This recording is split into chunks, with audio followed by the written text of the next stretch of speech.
for us to communicate to you the programs, the equipment, and the facilities that we have in the school, because we do hope that you will have the opportunity to join us.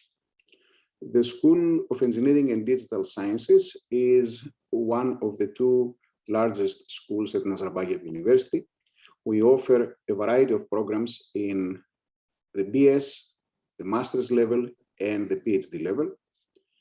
And all our programs have significant laboratory experience integrated with them. In normal times, we will be together now, moving through the corridors of the buildings of the school, visiting labs, talking person to person, to professors, to staff, to research and teaching assistants, so that one could have a more well-rounded opinion about what SEDS is all about.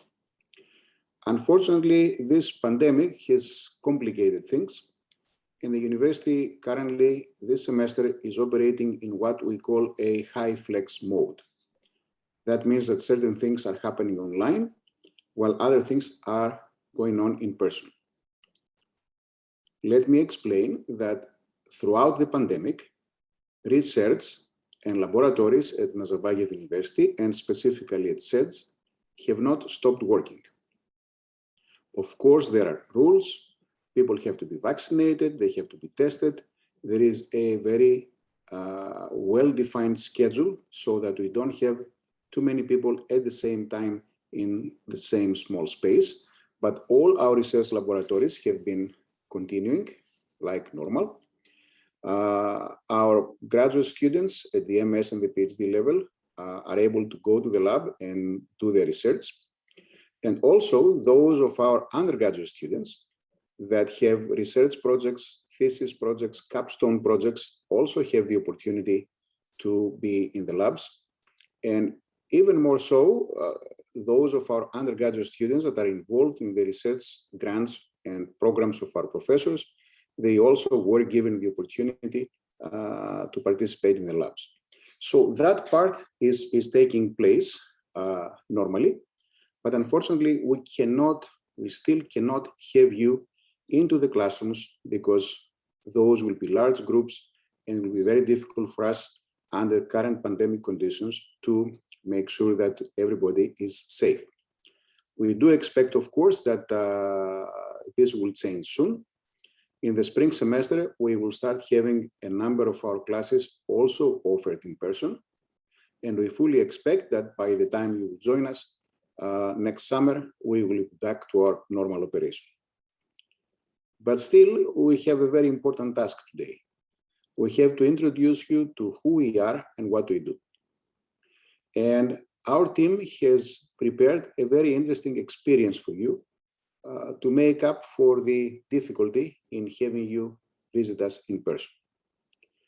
After you will see the introductory video and presentation about the school and the programs that we offer, as advertised by Lunara, we have designed a very interesting game for you. And you know, games have prizes, so there will be prizes in the end, believe me. But that is not the main objective of the game. The game is an opportunity for us to get you to go through a virtual tour of all the laboratories in the School of Engineering and Digital Sciences. You will be able to visit them through 3D scenes. You will be able to see the equipment that we have there. You will be asked to discover certain things, certain Easter eggs, as we say. And those of you that will be inclined to visit the laboratories and collect the corresponding tokens will be awarded and rewarded in the end. Again, it is not the gifts that you will receive in the end. It is the persistence through the game that will really expose you to the quality of the equipment that we have available for you, to the types of spaces that we have available for you, and the laboratories that you will do your work on. So this is our program for today. I know that you're not here to listen to long speeches from the dean. So without further ado, I think we can proceed to the next phase, unless some of you have some questions that you want to address to me at this point.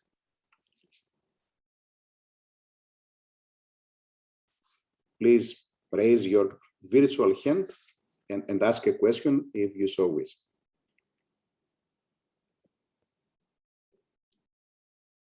Or of course you can type your questions in the chat box if you want. Yes, you can type a question in the chat. No. Yes, Azamat, I can see you. You can ask your questions. Hello, my name is Azamat. I'm in the last course of civil engineering in city Karagandhi. I want to ask a question about applying requirements. It says that. Yes. Oh, yes. Please. Can I ask it? Yes. It said there's need to be to apply to SEDS school. You need to give 2 requirement letters, recommendation letters. One for academical and one from work. If you do not, yes, if you do not have any work experience, you can do 2 letters from academia. The only program where that might be a little bit of a problem is the Master of Engineering Management, where the assumption is that probably there is some work experience in your background, not regular employment necessarily, but some period of time where you have done an internship or you have done some work part-time, anything of that kind. I have work experience. It's a little bit like a few months, but my main question is that who should give that recommendation letters? Okay. Which program? People who voted. Understood. Which program are you applying to? Civil engineering. Civil engineering, 2 academic letters will be fine. And it will be okay if I would add this in PDF version, yes? Yes, of course. Typically, okay. These should be from 2 of your professors that really know something a little bit more about you. Because to get a recommendation letter that says, Azamat is a good student and he got an A in my class, does not mean much because we will have your transcript. So we will know what is the grade. But if your professor says, Azamat got an A in my class and then he came into my laboratory and worked and we developed this and we did that and he did a little bit of research, or he supported me in this activity or that activity, that says more about you, and that is a useful letter. Okay? Yeah, okay. I just thought my professor or my work should give that recommendation letter in PDF format to your email address. Yep. Can I add, Vasilis, can I add something? Of course. Hi, Azamat. My name is Aida, and I'm responsible person for admissions issues of our school. So about your recommendation letters, later I will have a session special, and I will give you like full presentation about all these requirements for application. So there I will explain you, because there will be some, will be provide special link for your professors. They can just reply for some questions, and it will be like a recommendation letter. There is a special, let's say, way. So I will explain you later, okay? Okay, no problem. Thank you. It's all done online, Azamat, but I was trying to address the core of your question, not how it will be submitted, but from whom to take a useful recommendation letter, right? I will tell you a secret. If you have only one professor that will give you a letter because he or she knows you a little bit more, right? Do get a letter from whatever employment you had, because that also shows a few things about your personality, about your perseverance, about your ability to handle stress, and tackle tasks, right? So all these things are useful for the evaluation that the admissions committee will do. Thank you very much. It was very useful information. You're welcome. And more on the actual procedure, Aida will give you a very comprehensive presentation a little bit later in the program. Next. Don't be shy. You're here to ask questions, ask difficult questions. Don't worry.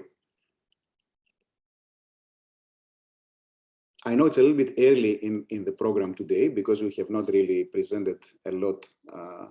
Is that Azamat again? Yes, Azamat, please.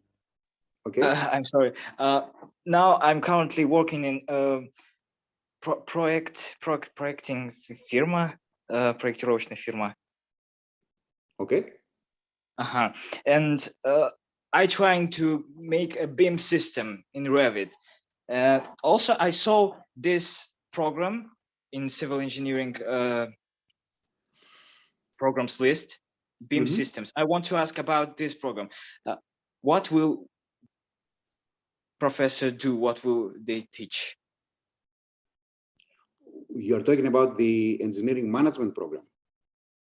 Civil engineering. Or the No. In civil engineering program, there is course about BIM systems. BIM systems. Oh, BIM systems. Yep. Well, I am not a civil engineer, to be honest, but I presume it has everything and anything to do with the design and evaluation of beams, static, dynamic, and otherwise, strength of materials, but at an advanced level, I presume. Okay. No, it's not advanced level. Can I add?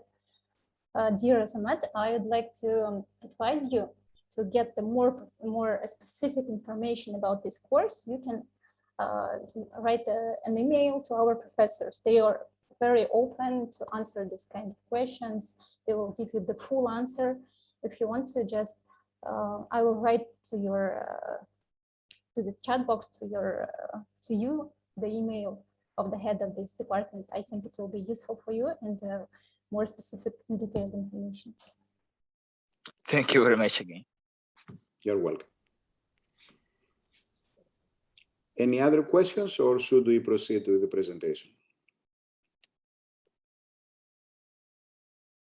I guess people want the presentation, right? Okay, thank you very much for your inspiring speech. I'm sure that it's very interesting for our, okay, so, sorry, the question, could we get a recording? Yes, Darshan, of course, we will upload the recording, not exactly today, but in a few days to our YouTube page. I will send the letter, follow-up letter, and send you the link to our YouTube channel. You can find it there. So the next presentation is about the school, about detailed information about our programs, and the presenter is Professor Michael Lewis. He's also Director of Professional Programs, so please welcome. The floor is yours. Good afternoon, and thank you, Lenata. Guys, I will share my screen, and let's just see how this goes. Let me know through the chat when you can see it. Can you see?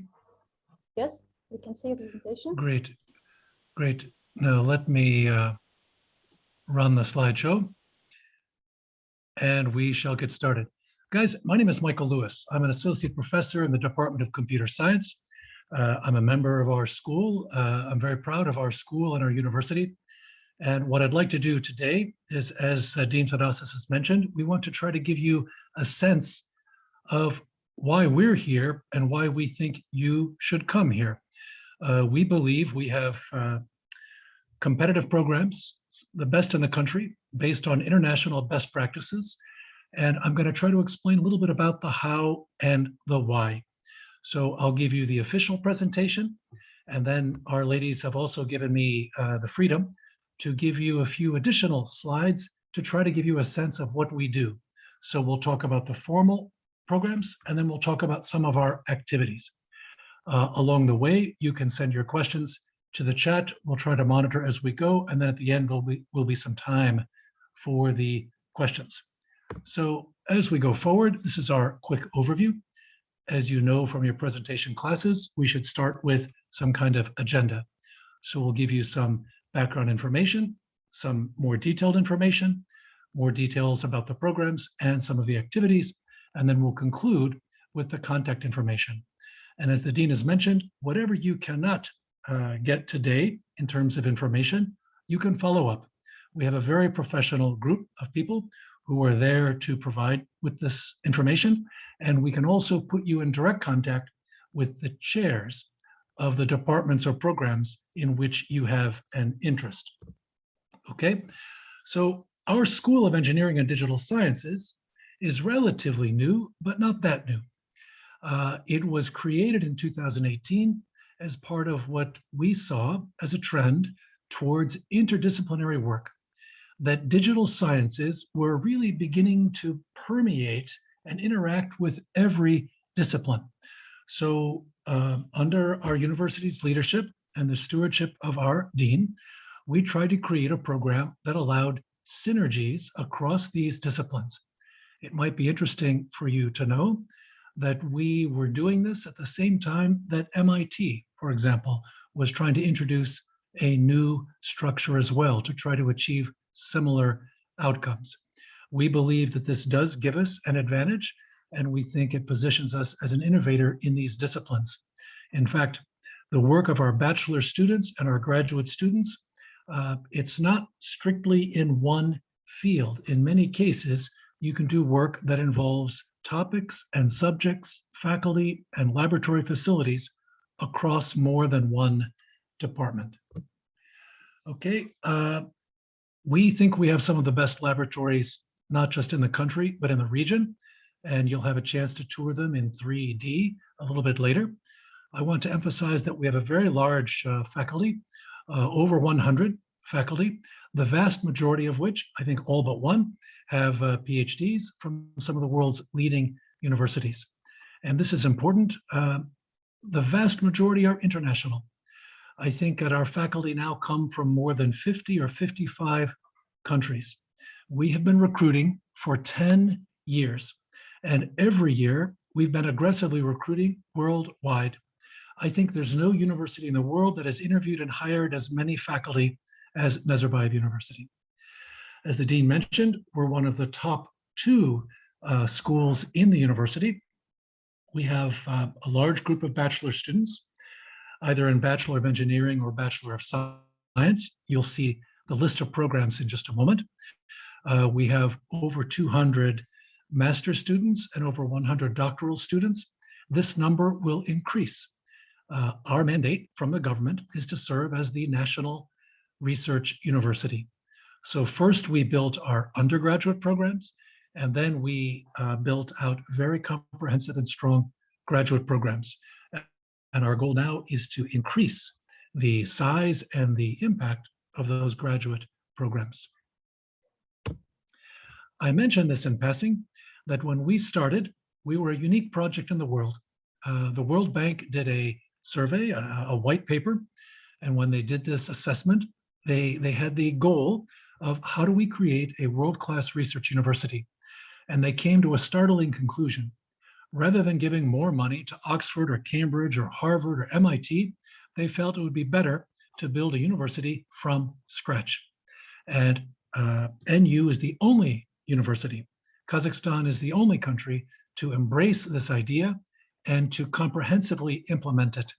Our former provost was very fond of mentioning that 6 of the top 30 universities in the world were our startup partners. Our school had the combined input from University College London and from Carnegie Mellon University.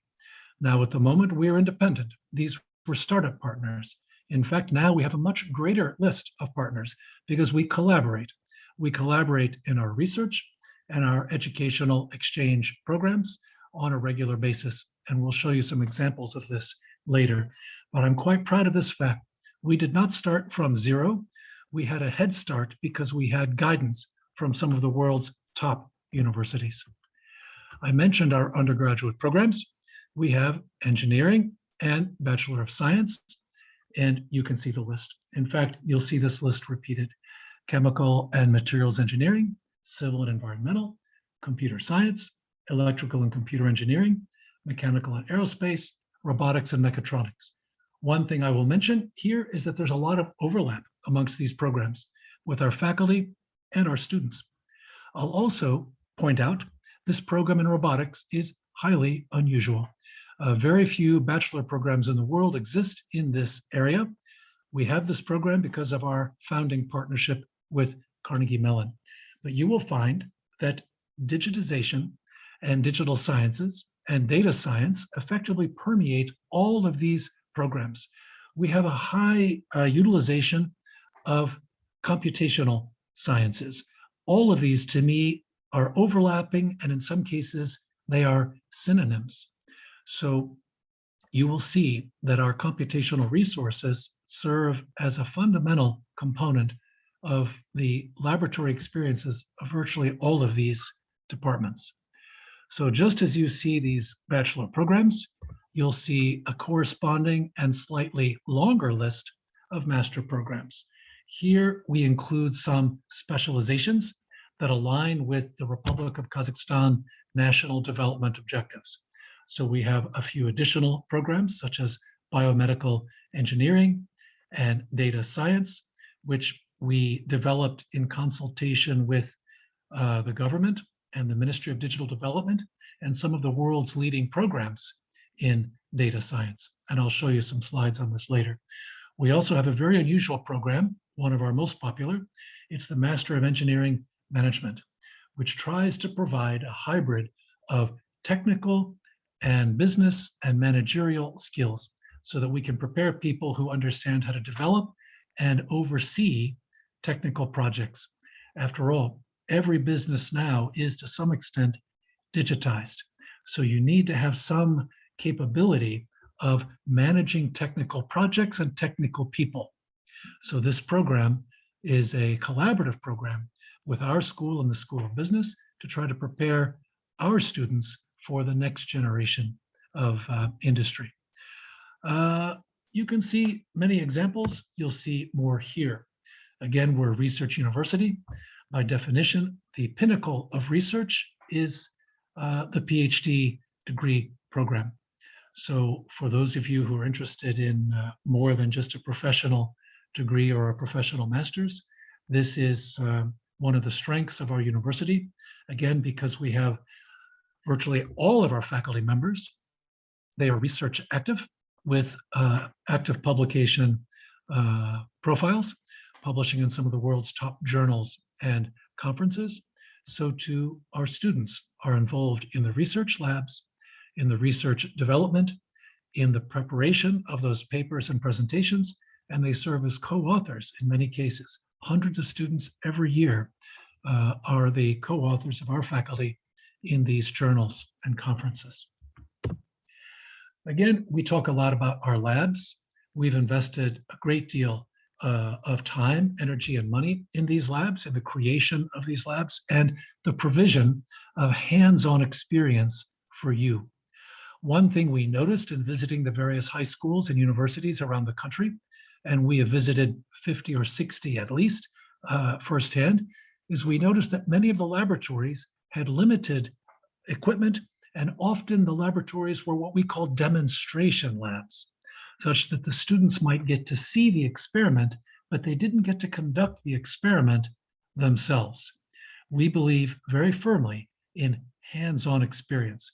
So we have, I think the number here is 65. I think it's even more than that. And these are teaching laboratories. It doesn't even take into account the additional research labs. With each passing year, we enhance these laboratories and we build with additional equipment and add more space.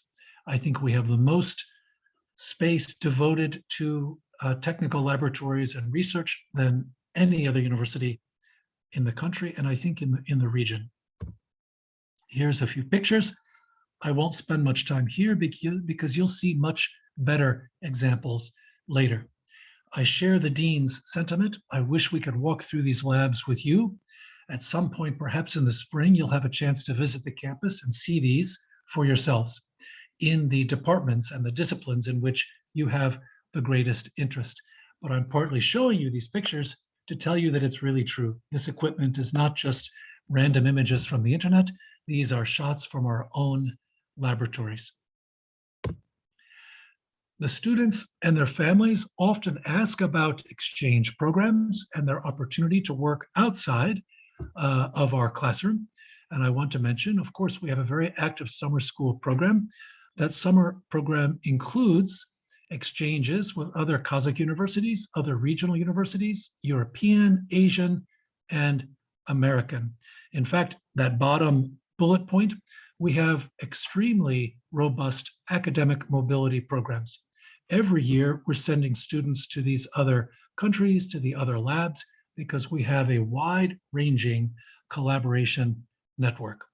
We also have an extremely active internship program where our students, typically in their 3rd and 4th year of the bachelor program, are working with national, regional, and international companies. And we have hundreds of these examples. We'll show you some of the company logos later. For the graduate students, typically what's involved there is not so much an internship with a company, but a research relationship with a laboratory. It's a different category of work. And that's why the 3rd bullet point talks about the research engagement. The 4th point I mentioned earlier, if you were involved in the research and you were involved in the preparation of the research outcomes, we submit those works every month of every year to the world's top conferences and journals. Our provost, who was the former provost of the University of Illinois, he came here. We brought him here specifically to help build out our research environment. It's one of the highest priorities of the university for our faculty and for our students, so that if you participate in the research and you're a co-author of one of these submissions, the university pays for you to attend these events and present those results. Of course, during the pandemic, this has been slightly reduced. It's more online, but this has been our ongoing practice back to our earliest days. And then so too, for those of you who enjoy Olympiads, it's not our main priority, I have to confess, because we sometimes think this is a distraction, but you can compete in these events. And our teams have been competitive worldwide in some of the world's top math, physics, computer science, and other Olympiad competitions. So this is a regular activity for us.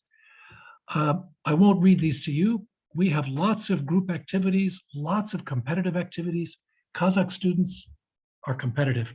So every time there's some kind of challenge from a corporation, from an international organization, our students want to compete.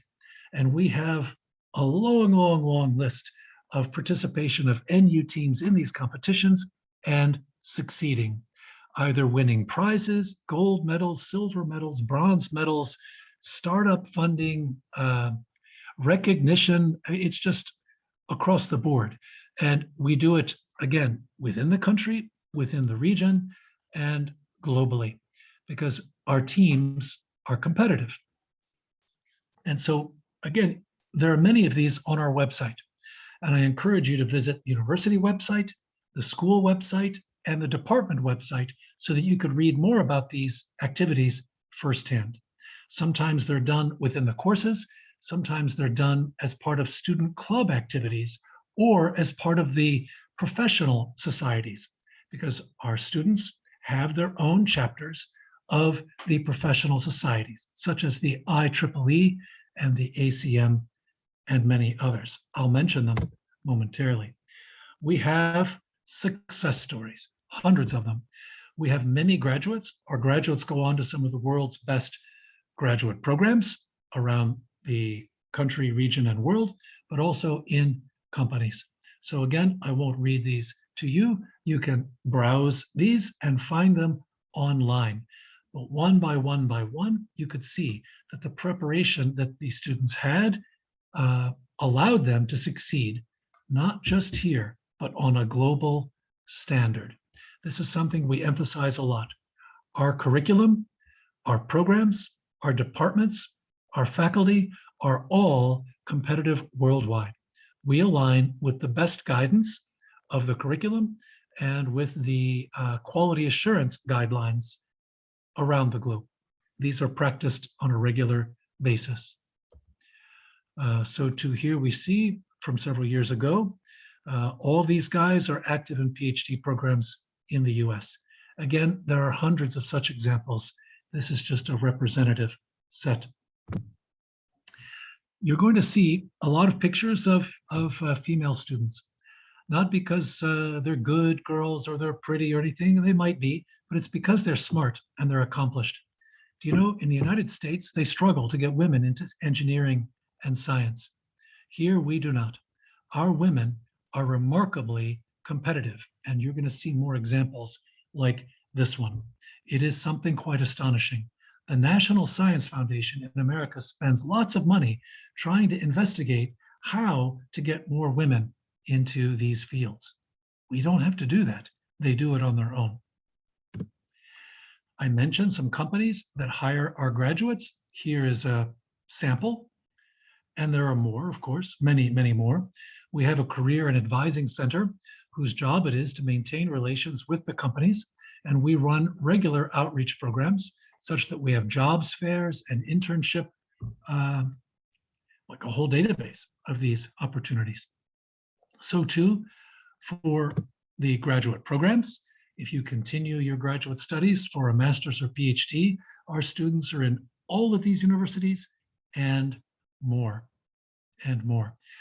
I am astonished myself by this outcome simply because we're a young university, and yet we've had a worldwide engagement. Now, I finished part of the presentation, the formal part, but I want to show you a few things to tell you why I'm so excited about our school and why I think that you should be as well. One is that we're very proud of being in Kazakhstan, and we're proud of this project. We align as a university with the various national development initiatives, and we try wherever possible to try to contribute our expertise, either in a steering committee or as part of the development of these objectives or in the implementation. And we engage our students as well. And so I'm going to show you a number of examples. We've been part of the Digital Kazakhstan initiative since its early days. This is a representative sample of some of the programs that we ran with and for the government over the years.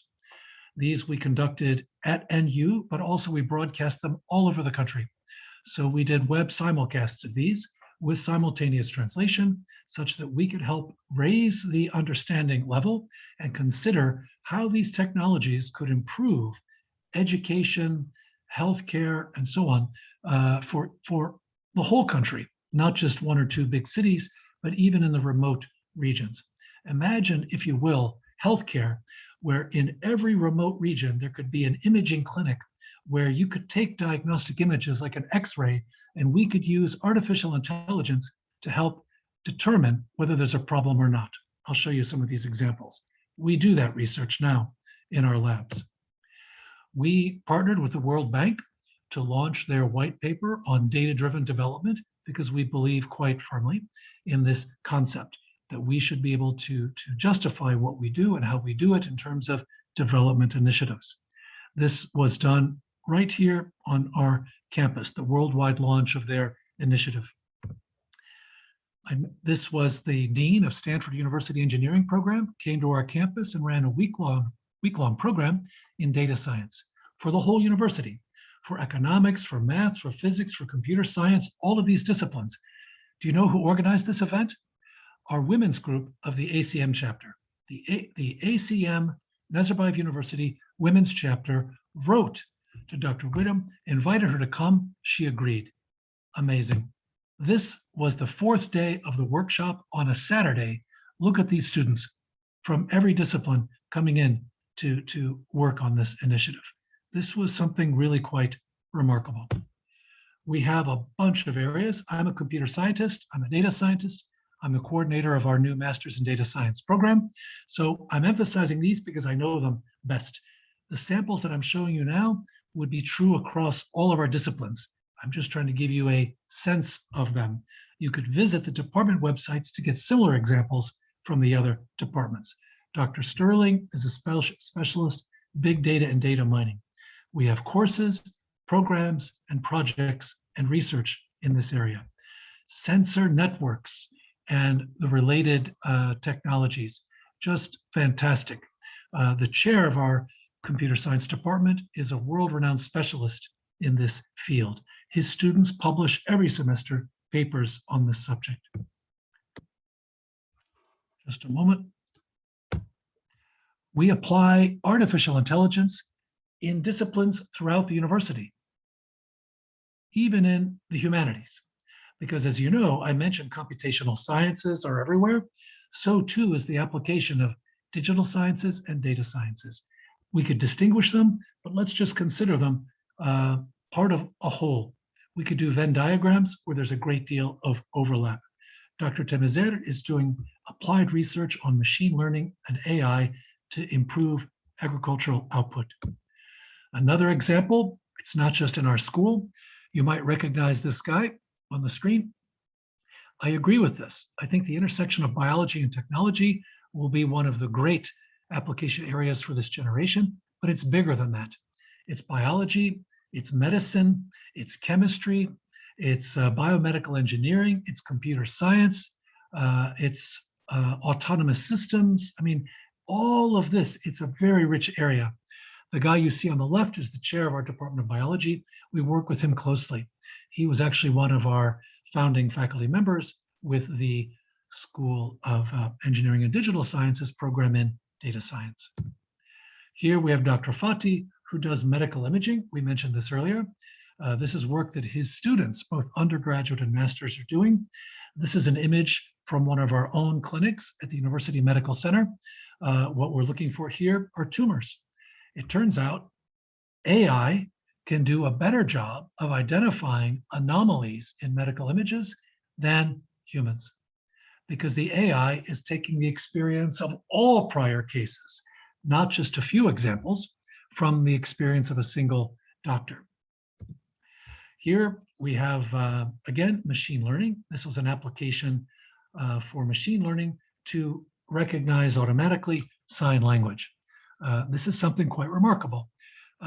Dr. Anara's undergraduate students are regularly presenting their results, breakthrough results, in conferences, worldwide conferences.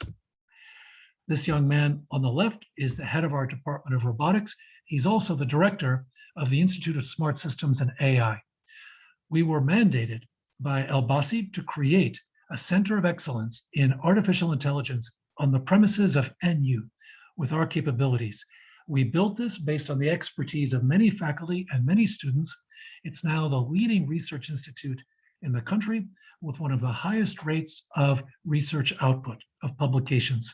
And there are some examples. I'm almost done with my talk, but I want to show you some of these examples to explain the opportunities that you will have when you come to our university.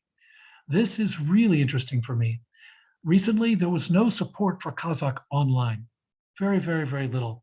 And this would mean that the use of the language would diminish. Well, we've established the largest Kazakh language corpus project in the world. It's been done within the ASI group. This project and its data set has been downloaded already by Google and Microsoft many, many, many times. It's very large. It allows us to do both speech to text and text to speech, and to support the use of Kazakh in online digital resources. This was a massive project. Imagine your grandmother or grandfather. Do you think they're going to use keyboarding skills to interact, to do e-government or e-health? No. But if they could speak, and if their Kazakh would be understood by the machine, imagine what a breakthrough that would be to expand the impact of modern technology around the country, to allow them to engage with e-commerce, education, but in particular with health and health maintenance. Another example, this is one of our researchers, a data scientist, who established this project. It's a data set, one of the largest in the world, that takes video and then heat images, thermal images, and spoken language, audio, combines them in order to do research in multi-factor authentication and speech recognition. So this, I'm very proud to say, this is work coming out of our laboratories right now. And this data set is being used worldwide. Again, we've been doing projects with the government to try to address the pandemic. We've done 4 or 5 major publications on modeling and simulation of COVID-19. Aknur was one of the lead programmers on this project, and has been presenting, was also a lead author of this work, but again, to a global audience. You can visit the ASI website or their YouTube channel, and you could download this code and you could run that simulator yourself. All the instructions are there. In the same way, you could download this data set yourself if you wanted to. In the end, it's all about our students. This is one of our former students from the first generation, bachelor student in computer science, master student in computer science, then got a job working in AI in Europe. And to this day, she visits and works with our students and mentors. I'm really quite proud of our former students. I want to thank you for listening to my mini lecture. I hope it gave you a sense of what we do. I have to apologize that I focus so much on what I know, which is, of course, mostly computer science and data and digital sciences. But I encourage you to visit our websites and to engage with our office, because we have a big team of professionals who are ready to answer your questions or to put you in direct contact with the people who can. And with that, I will stop my sharing and I will field questions if you have questions. And by the way, I want to mention to our guys, to our girls, I did it exactly on time. I have a tendency, guys, to sometimes take longer. So I'm very happy to say that I did it right on time. Woohoo. If there are questions, I'm happy to answer them now. And I'm going to now try to catch up with the chat. And I'm counting on Aida to keep me and Lunara to keep us on track. Let's see. Okay, this question, it's I think Aida can help with this regarding the admissions. Yes, let me take this. This is an interesting question. Can you give us a particular example? Because it does make a difference. The only PhD program that we have that will admit you with possibly a different degree is one that has been phased out. We used to have a science, technology, and engineering PhD program, but no more. So typically, our departments will accept applicants with basic degrees within the field of study. Now, admittedly, for many Kazakhstani universities, the title sometimes might be a little bit different, right? And in those cases, it will take some prior engagement with the department to ask whether my particular degree, for instance, is good enough to be admitted to your PhD program. One example that I can give you is that there are departments that do transportation engineering in Kazakhstan. In our school, transportation engineering is a small component of the civil engineering program. So in that particular case, the faculty of the department will take a look at the courses that you have taken in your own programs, BS and MS, and they will give you advice. Now, reservoir engineering, that's also a very interesting one. It typically fits, I think, into civil engineering, but you need an expert opinion on this, right? So all of you that have issues similar to that, that is basic degrees or advanced degrees that are not directly under the name of the department that you're applying for, please write a short email to the corresponding faculty, typically the chair of the department, and ask in advance so that you don't lose your time preparing applications if they are not going to be admitted based on your basic degree. And it will be good when you do that to include a transcript so that they can see the courses that you have taken, because sometimes titles can be deceptive and you may have taken the majority of courses that we teach in civil engineering, and then it will not be a problem. Okay?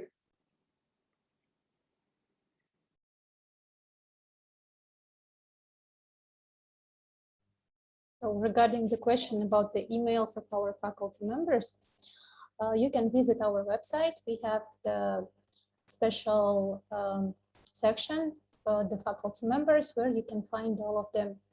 If you tell me which department you are interested in, I can send you the link or the general link to our departments. All SEDS education is in English, indeed. Yes.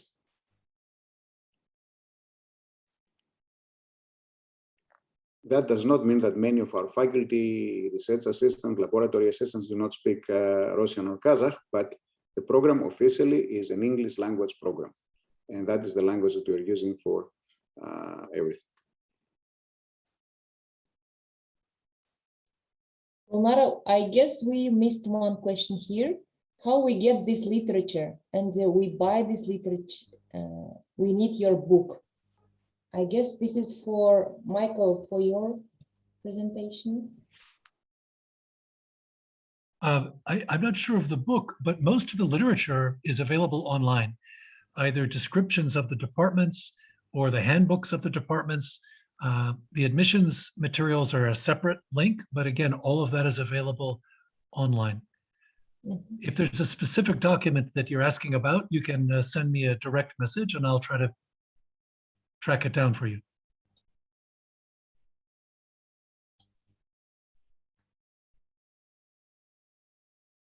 Any other questions? Yeah, it sounds like we're done for this session anyway. I think we could move to the next. Okay, thank you very much, dear professor. It was very fruitful presentation, a lot of information to think about. So the next part of our event is the open talk with our alumni. And today we'll talk only with 3 of them. It's Inkar Bakhtinur. She is a graduate of bachelor program in civil engineering. She's a founder of EASE project. This project has won the Social Development Fund grant, and it's interesting to know about her experience about the startup. Additionally, Inkar was actively involved in the student life. She can tell you more about it also. Then we will have Aldir Simigiara and Untitled Chapter. I will tell about them later. So the first one is Inkar. Okay, Inkar, you can start. Yes, hello everyone.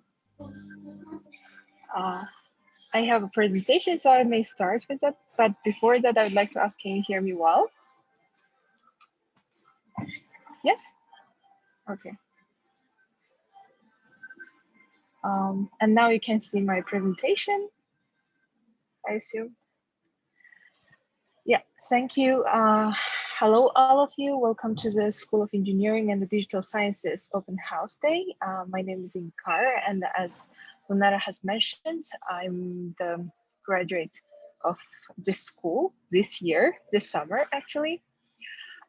Before moving on to my main content, I'd like to talk about what I want to say today. The first part would be who I am and what did I do at the school. And second one is about NU days. Third one, I would talk about my own social media projects that I started a month ago. And lastly, I would say something related as a graduate.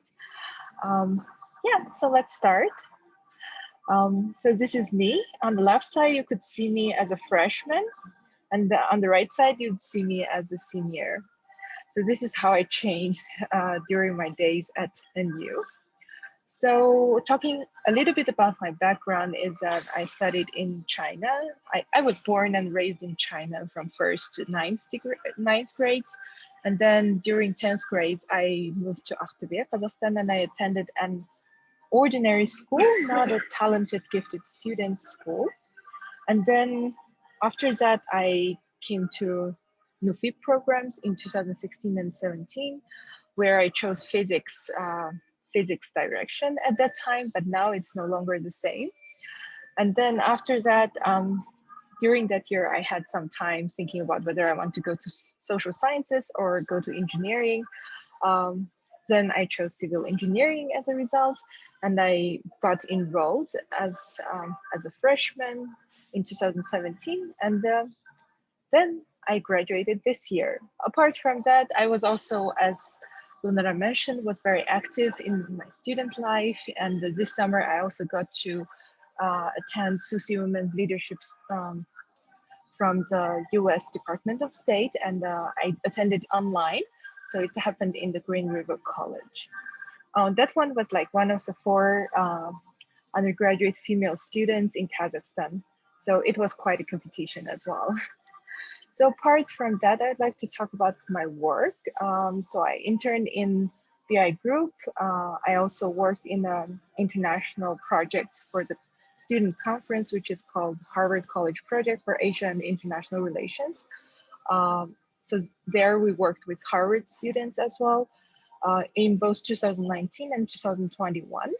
And currently I'm the research assistant at Green River Energy and Environmental Lab.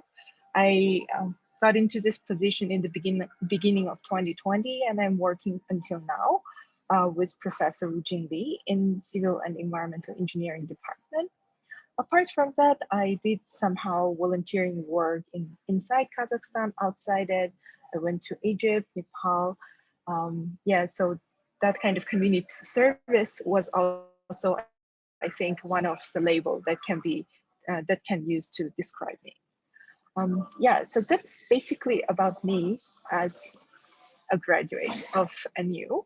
And all of this, most of this happened during my undergraduate study time.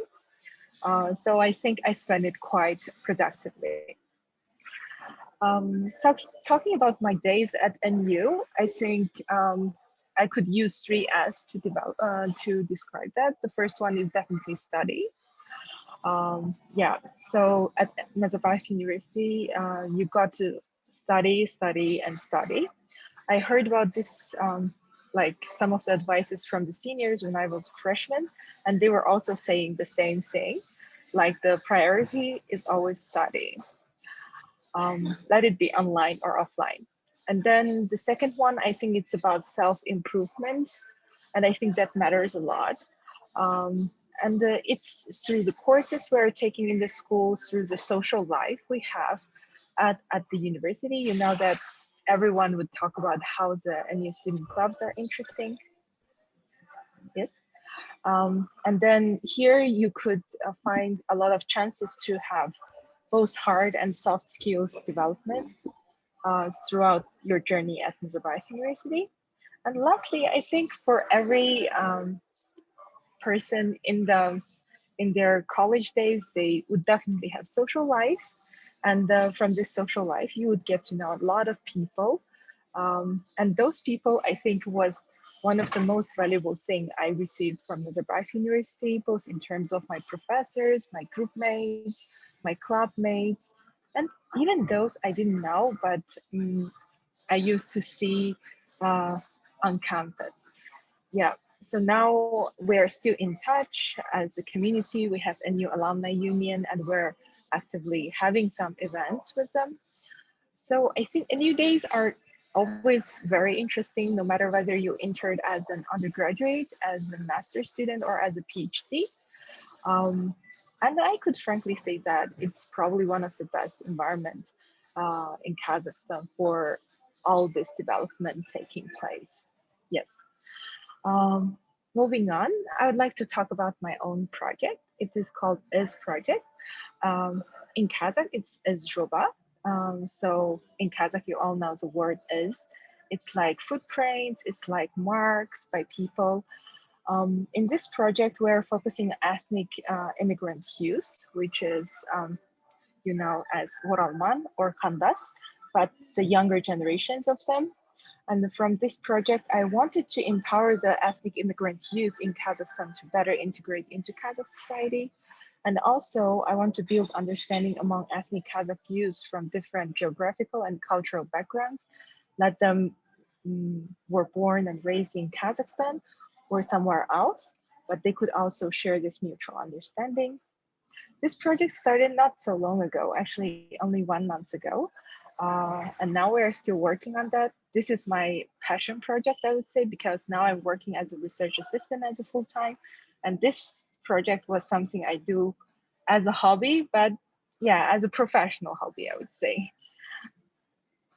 Yeah, so in terms of our creation process, this idea popped up like quite long ago, I would say before the pandemic. When I and a group of my friends, we had some coffee and tea in Kunde Cafe, which is in our university. We just talked about a lot of issues we are having in our society.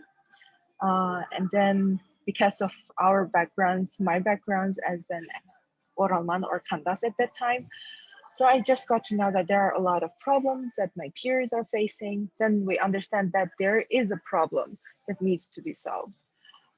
Like in terms of the integration of the Khandas, in terms of the Oralman, like being a little bit discriminated by the local community, and also about young generations of Oralman having, like, how to say, are somehow hopeless, I would say, in the society. So we find out that there is a problem and that we want to solve them. But then pandemia popped up, and we didn't have time to think about that, and also we didn't have resources.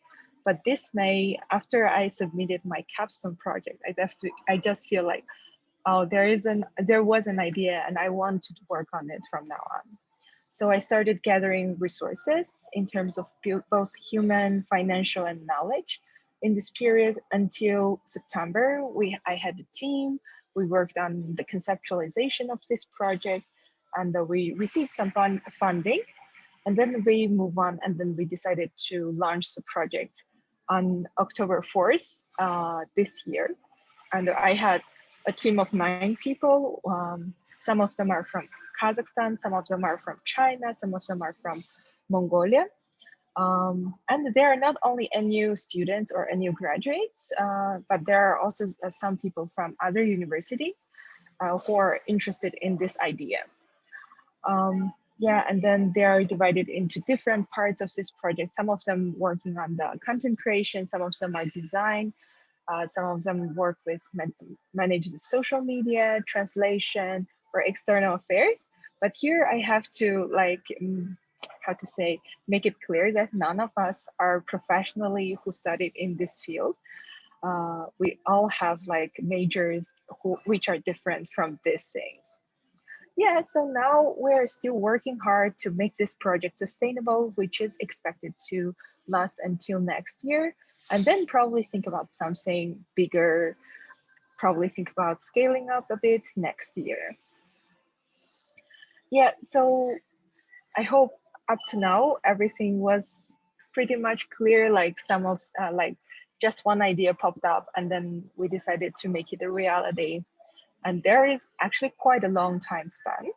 But here I would like to talk about this preparation process, about how we did that. Yeah, so the key preparations we had, like from May to September this year, first one is definitely human resources. As I said, I gathered a team.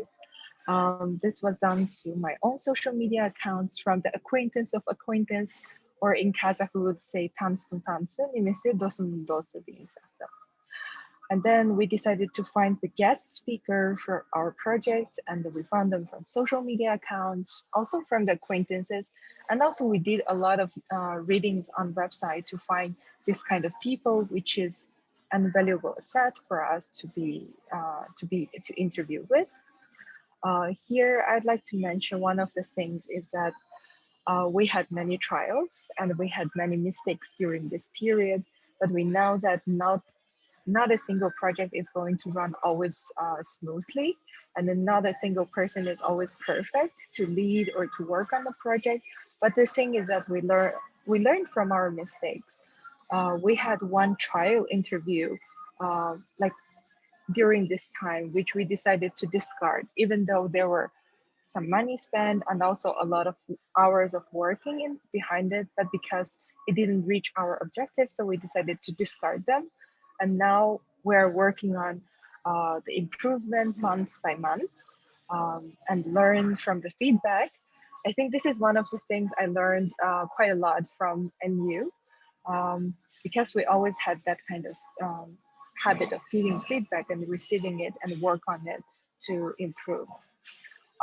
Second preparation, I think, matters very much is funding. So up to now, I received 2 funding. One is from UNESCO APCIO Global Youth Leadership Program on Media and Information Literacy. This happened this summer. I just applied for this program and very luckily got selected as well.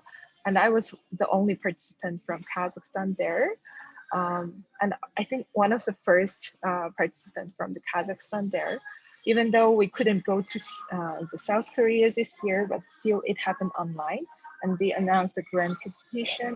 And among 50 youth around the globe, I became one of the lucky 10 people who won the grant. Yeah, so this is like, this was somehow by chance. I didn't really purposefully aim for this grant, but I received it. And then in the summer, a new social development fund also announced the Just Social Impacts competition. That competition was also super high. I wasn't sure, but I decided to apply for that. Maybe my idea would get more recognized. People would agree, like would find it meaningful and give me the funding. And then in the beginning of last month, I was announced to be one of the winners in this competition as well, along with my project. Yeah, so it looks like this is a lucky journey, but I think one of the key takeaways from this journey is that one of the important things when you apply for the grant for your project, it's about you need to write your proposal very well. It's not like in the last 2 or 3 hours you write it down, but sometimes you need to get it prepared like 1 week before. You write it down, proofread, ask some advices from your peers, and then rewrite it or make some changes. So here, I think this kind of technical writing skills, or in general writing skills, was also very well developed during my NU days. And the last one is about the knowledge. As I said, I majored in civil engineering. None of my team members were in the social media parts, but we had a very steep learning curve in the last few months in terms of knowing this, how to work on this project, how to make it bigger. We're still learning, and we're still learning a lot, like taking our extra time. One of the things I think working with professionals is very important. Like this summer, I got to work with Aysana Ashim, who is actually the founder of Village Kazakhstan, Batr Jamal, and the Master Media. She actually shared a lot of information about how to run social media projects, starting from its conceptualization until how to make it big, more impactful. I think one of the big influence, she had one of the biggest influences on my project. And at the same time, right now, my team members and I are taking some online courses on social media itself, and also on our own topic, which is international migration somehow. And we want to present the most useful contents for our readers. So if you are ever going to start a project that you know very little about, or even you know something, but because time is changing, I think one of the best advice in running such kind of project, I would say, to expect a rapid learning curve and really to make time for this learning happen. Yeah. So now what do I have right now about this ES project is that, as on the right side, you could see our Instagram. We're gradually having more and more influences in this 1 month. We had 14 posts and we had 1 video interviews on the YouTube channel. And we already have some eye-opening content that people feel like, I didn't think about. We include academic research into our posts to make it more, make it more available to the general public. We share information, we share stories, and all the posts we do it in Kazakh language, which is a bit lacking in our country. At the same time, we're doing on our YouTube channel, we have monthly video interview with 1 young ethnic return immigrants, 1 young Khandas or Oralman about his or personal and professional life. Through this way, we want community to know more about them, and also we want younger generation to know more about them, and then probably get some useful information from them as well. All of these materials, even though they are in Kazakh language, but they have translation in English, and some of them have translation in Russian, so that we hope that more and more people, even if they have some language barriers, they could get to know about that. So if you are interested in this idea, please follow us on social media accounts to know more about this project. We would still have more information to come. Yeah. So let me move on to the last part to conclude my speech, is that during this time I have graduated more than, I would say, 5 months. I think there are a lot of skills and learnings I had from NU that are benefiting me right now. And I think that are one of the things I learned from the study at NU, and also, as I said, 3 S of my NU life is study, social work, social life, and also self-improvement.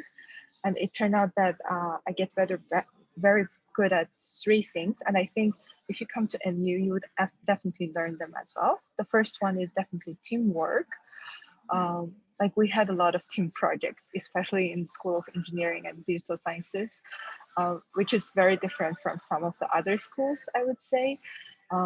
I remember the first online semester, we had 5 courses and each of them had team projects, which was a bit demanding, but we got to manage that. But now I find out that I'm a very good team worker, and then I know how to work in the team.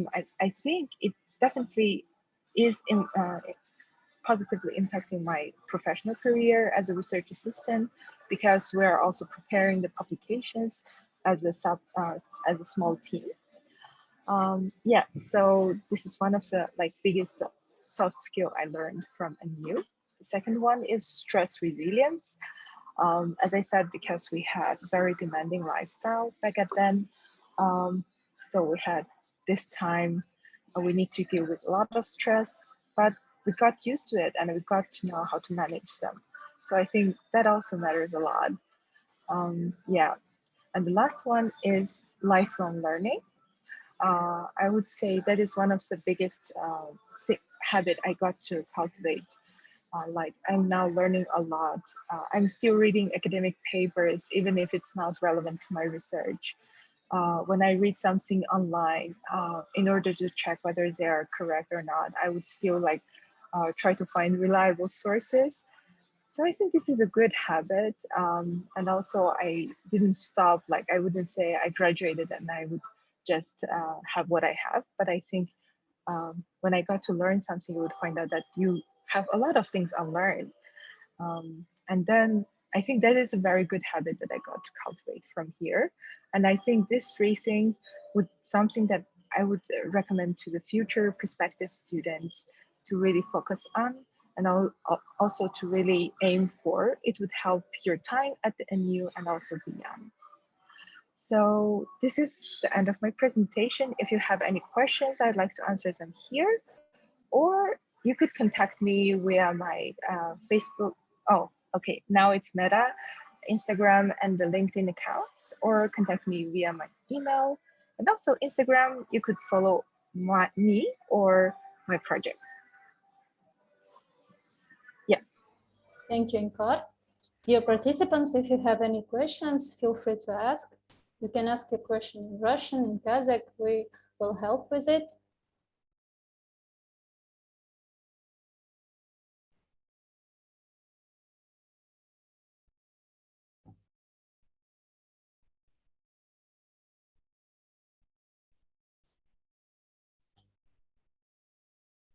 Okay. You can type your question in chat box or unmute your mic and ask the question.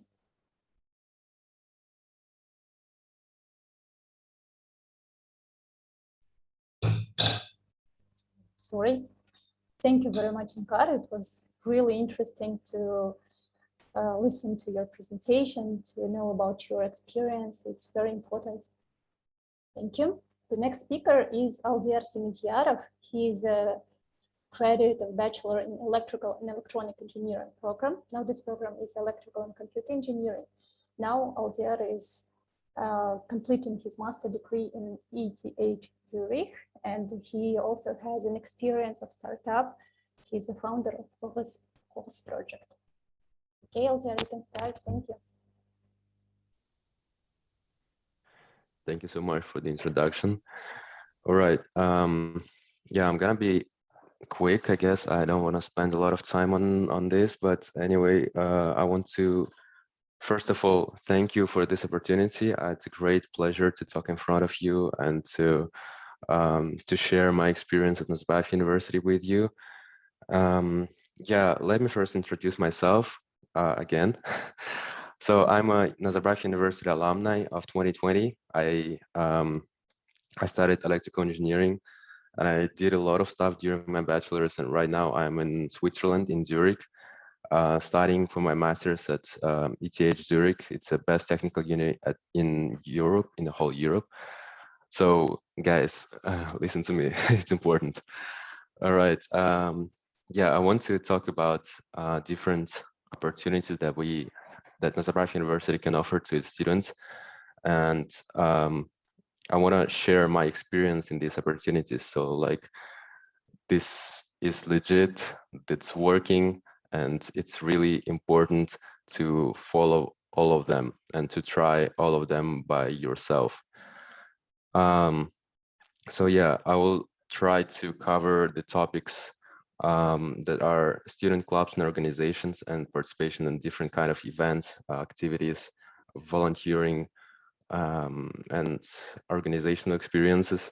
Then I will try to talk about research experience with the professors and how important it is to apply for master's degree, both at Nazarbayev University or abroad. Then I will talk a bit about international internships and in experience that you can get internationally. Then I will talk about founding a startup, because I founded my startup at Nazarbayev University, and I basically did it because of Nazarbayev University, because of different opportunities that we had there.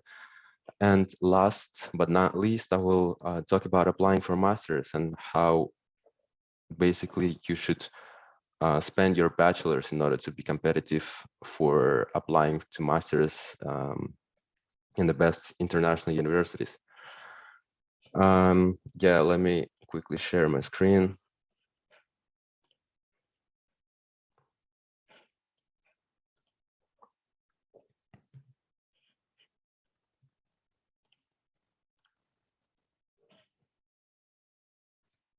Yeah, all right.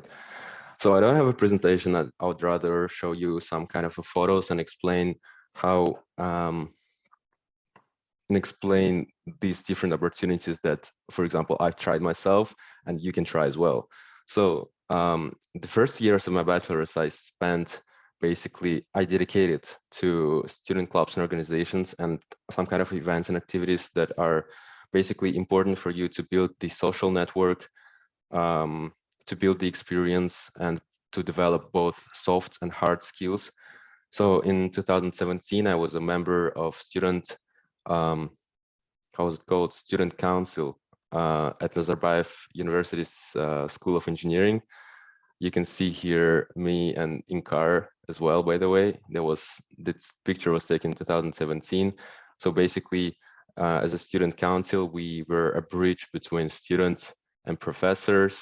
We addressed different issues that students had to the organizational staff and propose new ideas from basically organizational staff to students that they want to introduce. I was also a member at in IEEE board. So IEEE, that Vasilius already explained, is the international organization of electrical engineers, electrical and electronics engineers. And we opened a chapter in 2017, chapter of this organization at Azerbaija University. It was the first chapter of this organization in the whole Central Asia. And I was a member of this board. Here we are on this picture, and you can see that we were quite a lot of people. We organized different kind of events like workshops, talks, like alumni talks, research talks, startup talks, and very different things to promote electrical engineering among students and to show how important it is. Yeah, it was a great experience. Again, in this club events, you learn a lot. Mostly it's soft skills, but as again, the very important point is that you build your social connection, social network. Then you should definitely participate in all of kind of competitions that Nazarbayev University can offer, because I tried them all. Really, I tried myself in everything, in hackathons, in competitions and contests. Here, for example, I am in my second year participating in the Hack NU hackathon. We have won a second place. Yeah, it was my first experience of participating in hackathons, and basically it's for sure worth it, because I learned everything there. Like I didn't have much experience in coding before that, but in these 24 hours you were pushed. You have your limited amount of time that you need to produce something basically, and it's a great experience. You have to try it. And then I was a volunteer at Astana Marathon in 2017, and here in Astana Economic Forum in 2018. Again, like, even though I wasn't fond of volunteering experience and stuff, but here I just wanted to try it, and I was really surprised by how much work these volunteers have to put in order to help organizers to organize the whole event. Again, like, this is basically this is for you to gain the organizational experience and soft skills, because you need to basically manage the whole organization of the event, and this event is quite big. Like, it's a international event. We had speakers from all over the world, and there was a speaker from Japan called Michio Kaku. He was my idol during my high school years because he is a famous physicist. Yeah, it was a great experience again. Like, guys, don't miss this out. Then there are a lot of like sport competitions. Here, for example, I'm on my first year, I think, participating in the sport activity organized by a society for petroleum engineers.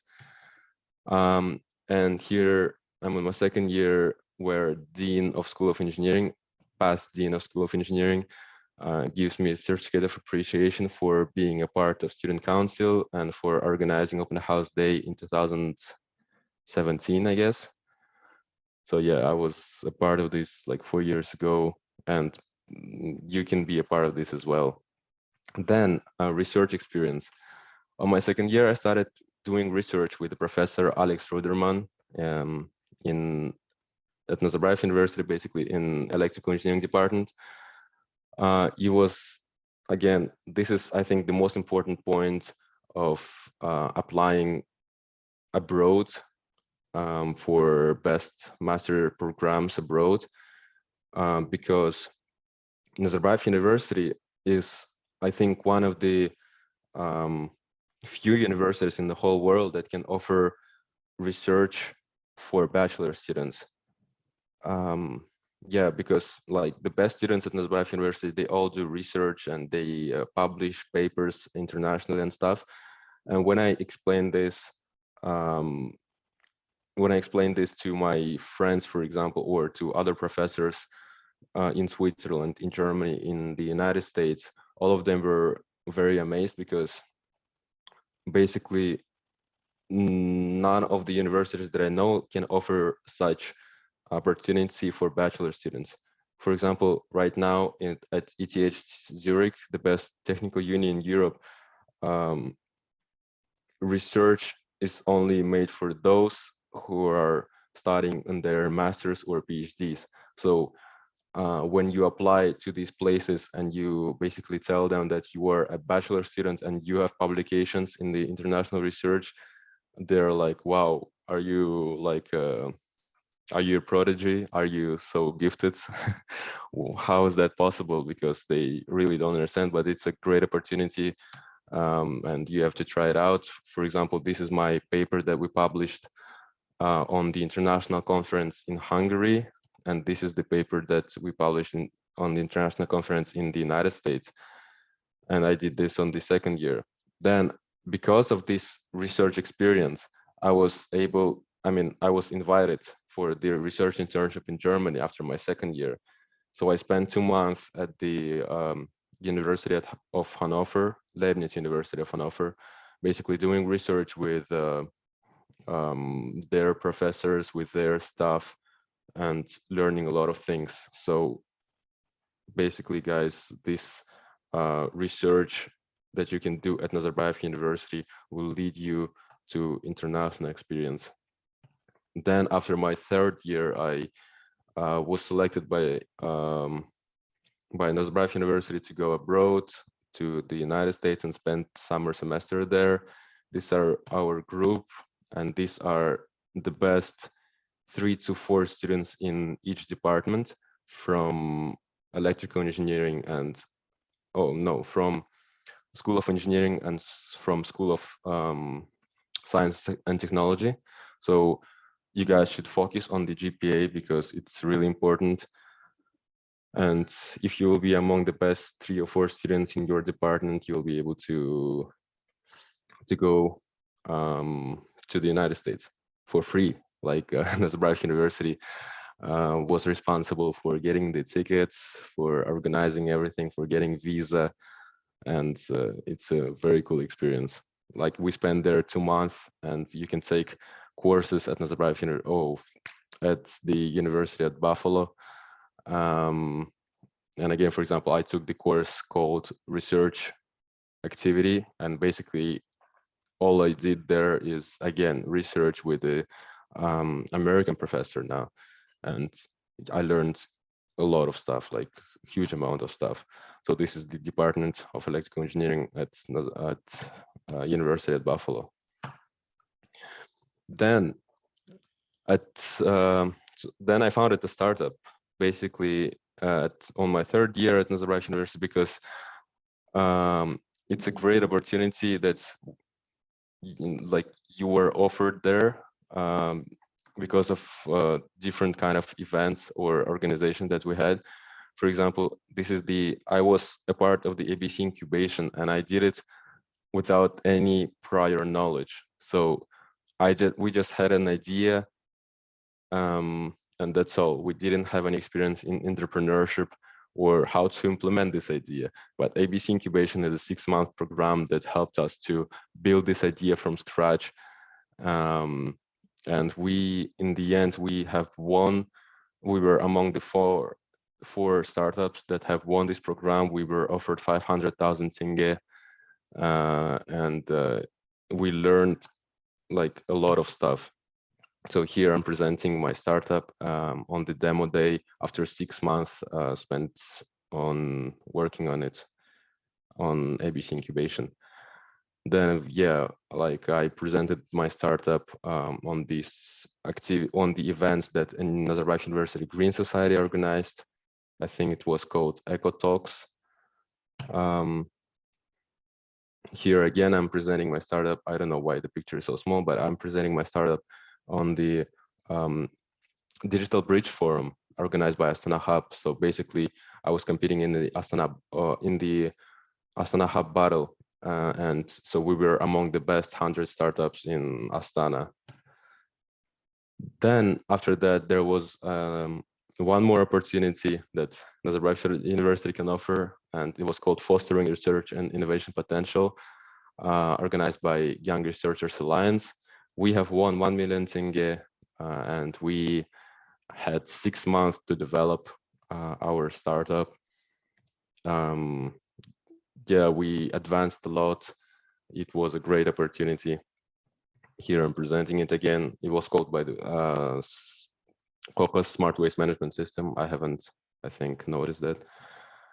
And here as well, our poster. Unfortunately, because of the COVID-19, we had to close our startup, and because I needed to move to Switzerland. But anyway, like in this 1.5 years, it was a great experience because I didn't have any prior knowledge before that in entrepreneurship, in soft skills, in like startup founding and stuff. But everything I learned was in these events or in these opportunities that our university could offer. This is our alumni, like our year, 60 students basically that finished electrical engineering with me, and all of them are great people. And most of them are somewhere in international universities or working in international companies. Yes, and the important thing is that Azerbaija University prepares you to work internationally, to gain international experience. And everything you need to do is on your final year of your bachelor's, just take an Ielts exam, take a GRE exam, which is basically same as SAT, but SAT is for bachelor applications and GRE is for master's applications. Then take 2 letters of recommendation from professors at Azerbaija University, then write a motivational letter, and you are done. Just apply at every uni possible abroad, and you will be accepted, as I did, and as most of these people on this picture did. So yeah, thank you so much for listening. I wanted to cover different opportunities and like some different sort of opportunities that were offered during my years at Azerbaija University. I'm so grateful for this because I think I gained more experience in these kind of events and activities. More like this is more important than the stuff that you study. So you should dedicate way more time on these events rather than studying. Of course, studying is important as well. You should keep your GPA pretty high, but anyway, like these extracurricular activities are way more important for your future development. So thank you so much. It was a pleasure to be here and to talk about my experience with you. Aldir, If you have any questions, yes, questions. Dear participants, please ask your questions. Feel free to ask your questions. You can unmute yourself with your mic and ask your question. So the first one, what is your GPA? Okay, usually people don't talk about GPA, but I don't care. My GPA was 3.62 out of 4. It's not that big, but I'm telling you, because of my extracurricular activities, I was able to gain, like to achieve more, basically. Yes, the good GPA, good studies, it's very good. It gives you opportunity to participate in this kind of possibilities. So yes, usually exactly. best students are chosen for this kind of research possibilities or studying abroad, taking some courses. Yes, so you should keep your GPA high. If you have some questions, you can ask them also in Russian or in Kazakh. Задавайте свои вопросы. Это такая уникальная возможность узнать из первых рук о возможностях, которые есть в нашем университете, и вот узнать, как это было из уст самого студента.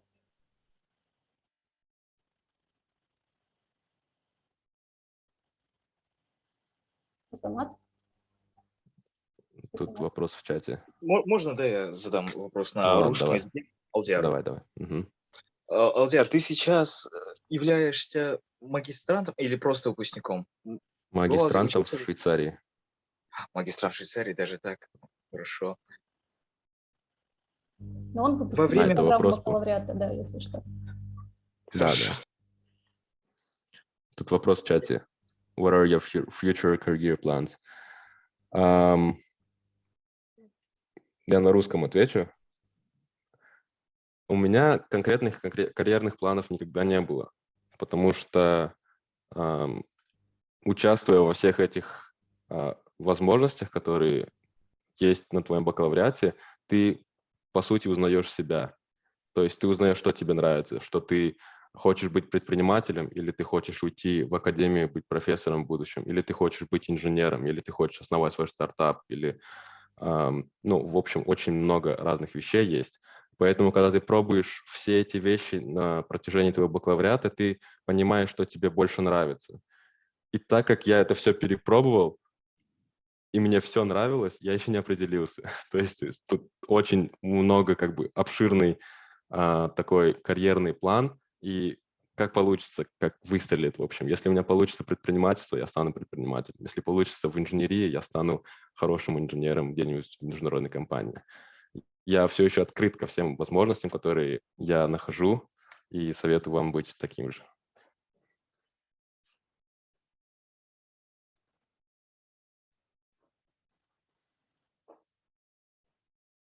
Все, вопросов нет, наверное? Окей. Спасибо большое. Thank you very much, Aldir.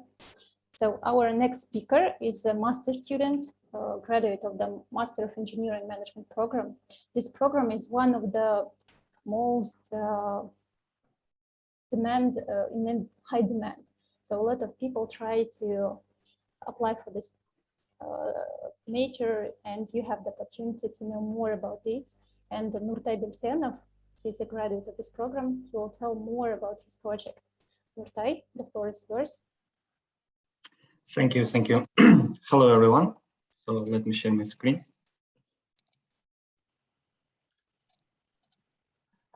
So yeah, can you see my screen? Yes, we can see. Thank you. So yeah, thank you for inviting me. So I was asked to present my academic project. So I'm here to present project where we try to find a solution for the managerial problem. But first of all, quickly, let me introduce myself. So I'm a recent Master of Engineering Management with a Bachelor in Electrical and Electronic Engineering at Azerbaija University. During my career path, I worked as a project engineer, IT project manager, data analyst, and currently I am working as a business development operations manager at Didi. 2 fruitful years of master studies passed very quickly, and I'm more than happy for this opportunity despite the fact that almost half of education time was spent in online mode due to pandemic. It was an honor to learn from professors of our school who are professionals in their fields, and it was an unforgettable journey to study, work, have fun time, and sleepless nights preparing for exams and projects together with my groupmates, where each individual is inspiring and unique. Each class has brought us invaluable knowledge. Every assignment and project challenged us to become better, and each examination showed us our strengths and areas for further development. And in the final semester, we had the last but very important challenge to overcome in order to apply all the knowledge that we had obtained and to receive our master's degree, which is a capstone project.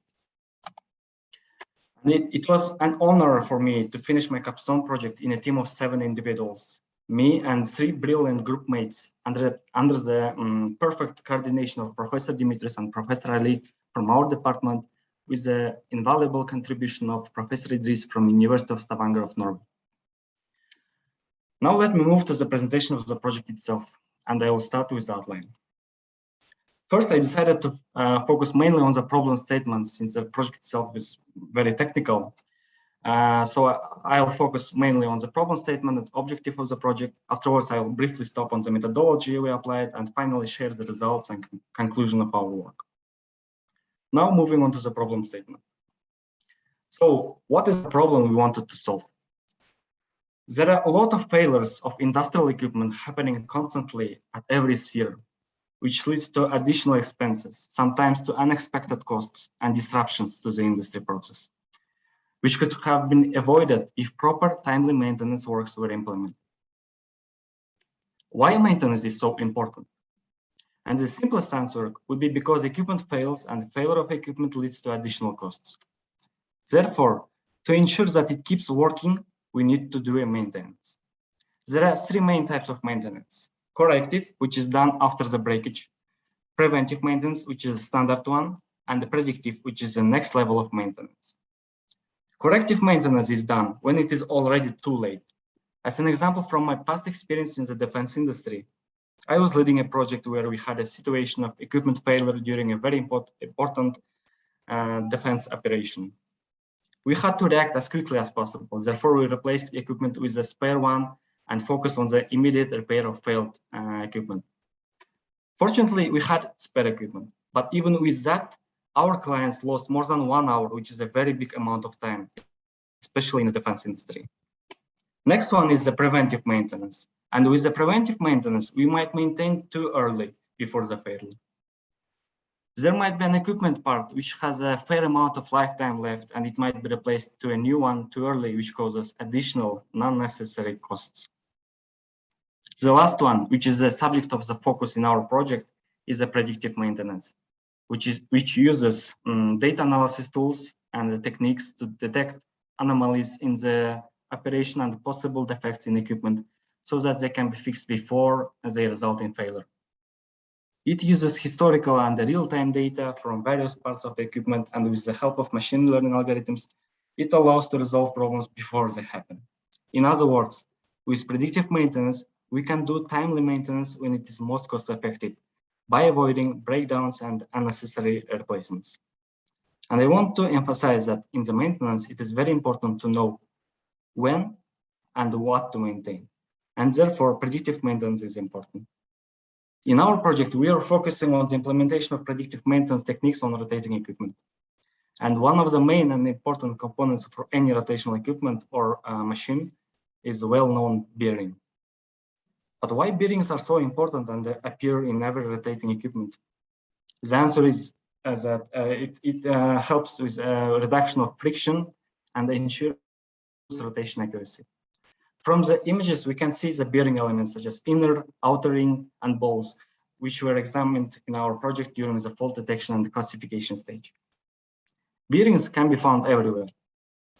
They are in your cars, inside the jet engines of the airplanes, in the hard disk drive.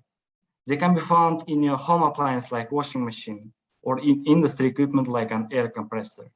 And there are many more everyday examples.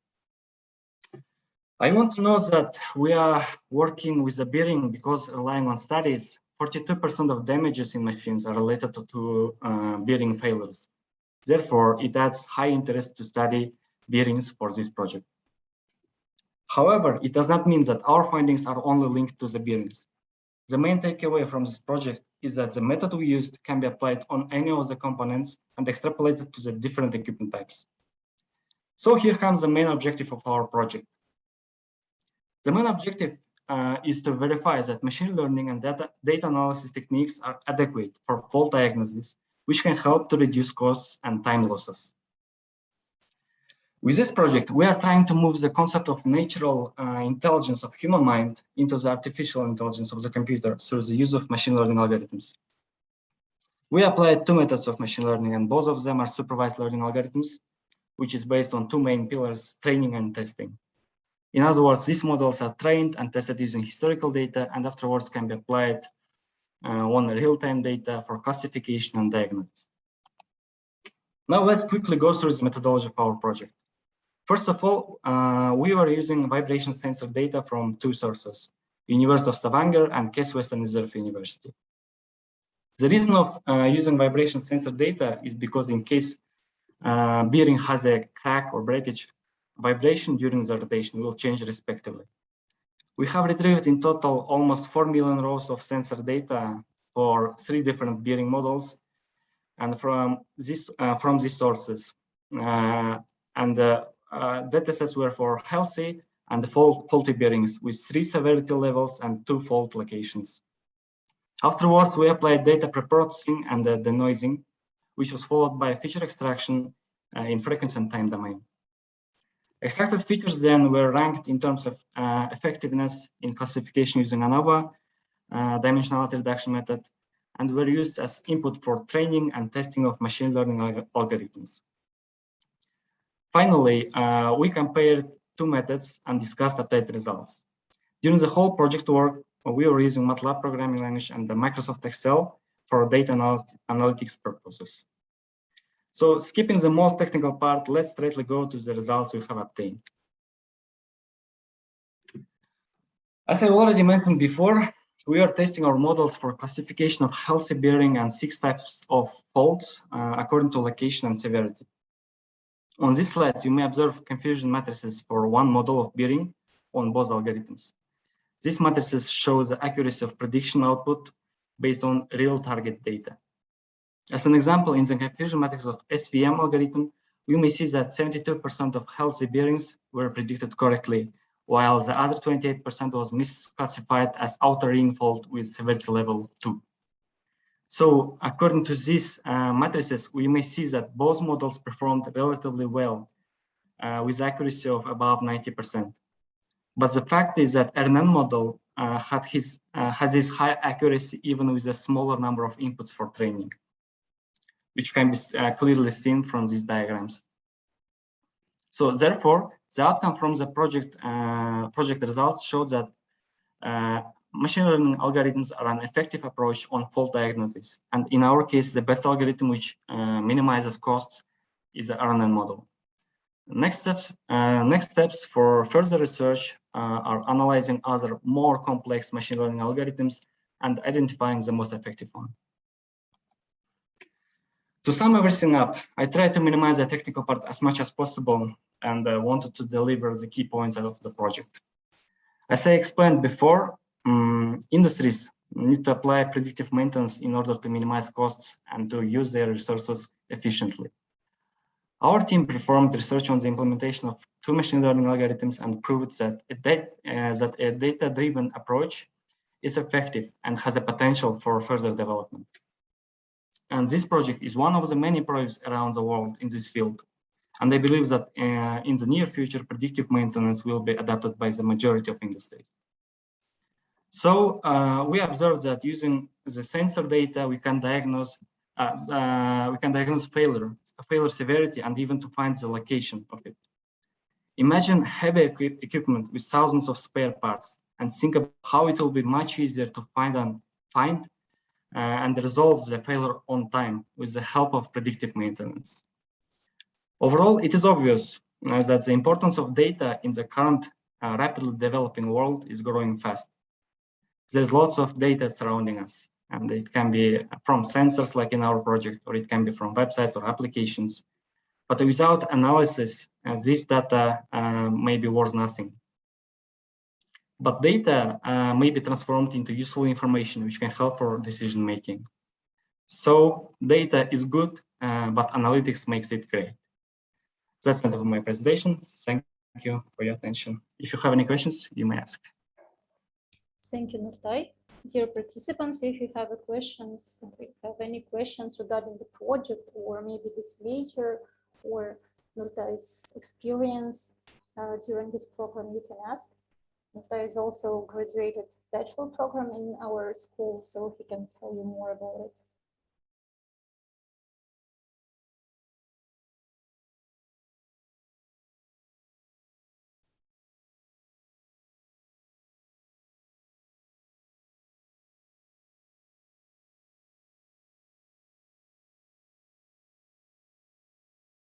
Okay, it seems that there is no questions. There are no questions. Thank you, Nurtai. The next presenter is Aida Sultanali. She's the Senior Manager for Recruitment and Admission Issues. She will tell you more about the application process, the requirements, and about the scholarship available in the School of Engineering and Digital Sciences. Thank you, Lunara, for this opportunity. Dear applicants, dear friends, hi, my name is Aida Sultanali. I'm a Senior Manager for Admission and Recruitment Issues of School of Engineering and Digital Science, Nazarbayev University. So today I'm going to give you like a brief information about requirements, about admission process of our school. So let me share my screen first of all. So then after my presentation, you can just answer all your questions. All the questions are welcome. Okay, I guess my screen, you can see my screen, right? Yes, I can see. Okay, that's great. So School of Engineering and Digital Science. First of all, dear students, dear applicants, sorry, I will, let me just read like this. Okay, why Nazarbayev University? Why you should choose Nazarbayev University? Let me give you like 6 reasons why applicants should choose Nazarbayev University. First of all, it's of course a world-class university. And then modern campus and infrastructure. You have like full access to world digital libraries. And Nazarbayev University is a fully research university. You have a great opportunity to be involved in all research opportunities. Also, you will have a big opportunity for internship and the study abroad opportunities. We have a lot of academic mobility programs and like internship study abroad opportunities. Also, you have a lot of scholarships. So, except School of Engineering and Data Science at Nazarbayev University, we have like other six schools. So let me just tell you. So first is School of Engineering and Digital Science, School of Science and Humanities, School of Mining and Geoscience, School of Medicine and the Graduate School of Business. Sorry, here I have like a typo. Graduate School of Education and Graduate School of Public Policy. The last three schools, this is a Graduate School of Business, Education and Public Policy. They are providing only master and PhD programs. Okay, so dear applicants, let me just remind you that as before Lunar mentioned, we will have a game after my presentation. This is a very interesting game. So in that game, you will need this information that I'm providing you now. So that's why please be careful and careful listening to my presentation, okay? So let me provide you SEDS quick facts. School of Engineering and Digital Science at Nazarbayev University has been established in 2018 after transformation of 3 schools and aims to be in the leading engineering and science institution, not only in Kazakhstan, also in the whole Central Asia region. So nowadays we have more than 150 faculty at our school. 100% of them have PhD degrees from the world leading universities. 84% are international faculty nowadays, and we have about 2,000, let's say more than 2,000 students at the moment. There are bachelor degree students, master and the PhD students. We are providing 6 undergraduate, 9 master, and 7 doctorate programs. There are 6 departments: Chemical and Materials Engineering Department, Civil and Environmental Engineering Department, Computer Science Department, Electrical and the Computer Engineering Department, Mechanical and Aerospace Engineering Department, and the last one is Robotics and the Mechatronics Department. So these are our departments. School of Engineering and Digital Science provides 6 bachelor degree programs. So they are the same as our departments that I mentioned before. So these are bachelor undergraduate programs. And here you can see 9 master programs of School of Engineering and Digital Science. Let me list them: Master of Science in Biomedical Engineering, Chemical and Materials Engineering, Master of Science in Civil and Environmental Engineering, Master of Science in Computer Science, Data Science, Electrical and Computer Engineering, Master of Engineering Management, Master of Science in Mechanical and Aerospace Engineering, Master of Science in Robotics. So these are 9 Master of Science programs. And here I provide you 6 PhD programs. There are PhD in Chemical Engineering, PhD in Civil Engineering, PhD in Computer Science, Electrical Engineering, Mechanical Engineering, and Robotics Engineering. Also, we have like a PhD program in Science, Technology, and Engineering, but nowadays we are not accepting students there. These are like old program. For these 6 PhD programs, we are accepting. You can apply for these 6 programs. Thank you very much. The next one, let's talk about scholarships. So as I told you, we are providing several scholarships at Nazarbayev University. Nowadays, 98% of all enrolled students studying under scholarships. We are providing nowadays 3 types of grants. The first one is state grant. This is a Kazakhstan government grant. These are for local applicants, for Kazakhstani citizenship applicants. The second one is Abay Kunanbayev scholarship. This is only for international candidates who meet all admission requirements and have been recommended for admission. The third one is Abray Altınsarayı scholarship. This is for especially for socially vulnerable applicants, социально уязвимый слой населения, who meet all admission requirements and have been recommended for admission. So this is 3 types of scholarships that provide Nazarbayev University nowadays.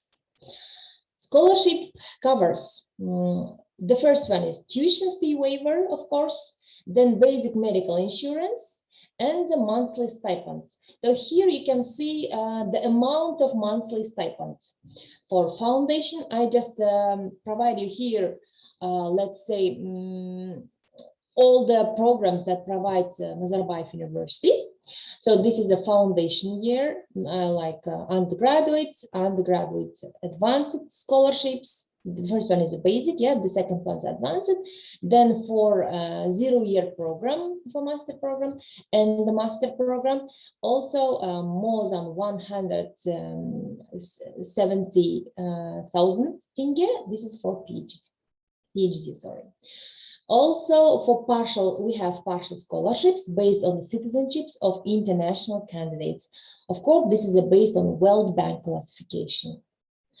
For more information, you can contact our Bursars office, the contacts you can find in our website. They will provide you all the information. Also in our website, you will have funding opportunities, and you can see detailed information about our scholarships. Okay, so here you can see the photos of our campus. As you see, this is a real photos from our dormitories campus. So 200 student clubs nowadays. We have 79% of students live in campus. So this is a price for our rooms placed for 1 semester in campus. So you can see, you can screen this. Of course, all this information you can find in our website.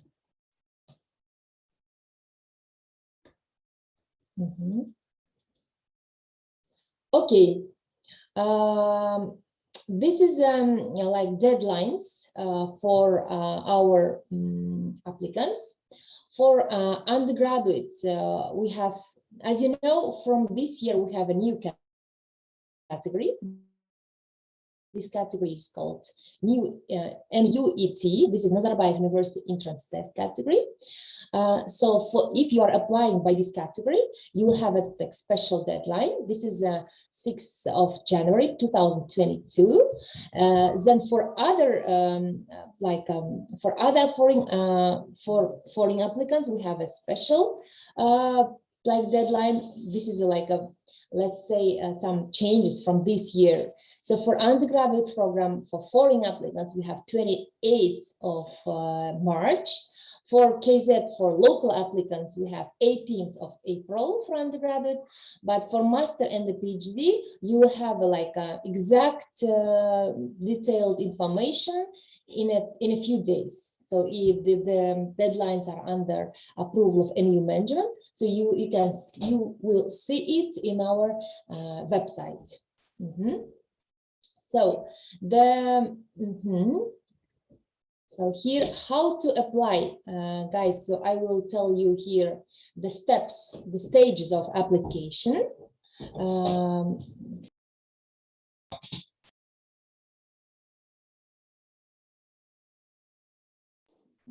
Sorry. Stage 1 is online registration. We have online registration. You will have in our website your special account. You should create your account and follow the steps. I will tell you more detailed information later. The second stage is document package review by admission department first of all. Then the second one is document package review by admission committee of school. Stage 3, this is the interview. Dear students, interview is needed only for undergraduate programs, only for Olympic winner category, and for master degree programs and the PhD degree. So for other categories of undergraduate program, you will not need interviews. So let me just revise you again. For undergraduate programs, for category Olympic winners, we need interview. The second one is for master degree. The third one is for PhD degree applicants. We need interview. The stage 4 is decision time. So you will just wait for the decision of admission committee. Okay, so here you have how to apply, of course, again. So the step 1, first of all, create your personal account in admission.nu.edu.kz.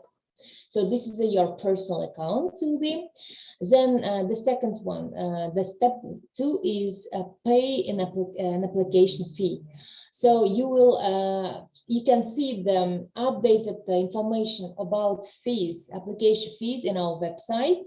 So step 3 is complete your application form. Then you should attach all required documents in PDF or in JPG format. The step 5 is click the button submit application. Please, dear applicants, do not forget to click this special button. Yeah, we had situations where cases where our applicants forgot to click the button. Then they had like big problems. Okay, the step 6 is upload your Ielts Toefl certificates in your personal account and fill up required information about the certificates. Okay, the next slide is dear students, I will first of all I will start with from the undergraduate programs entry requirements. So I just group the categories just to be quick. So for category SAT applicants, ACT, SAT.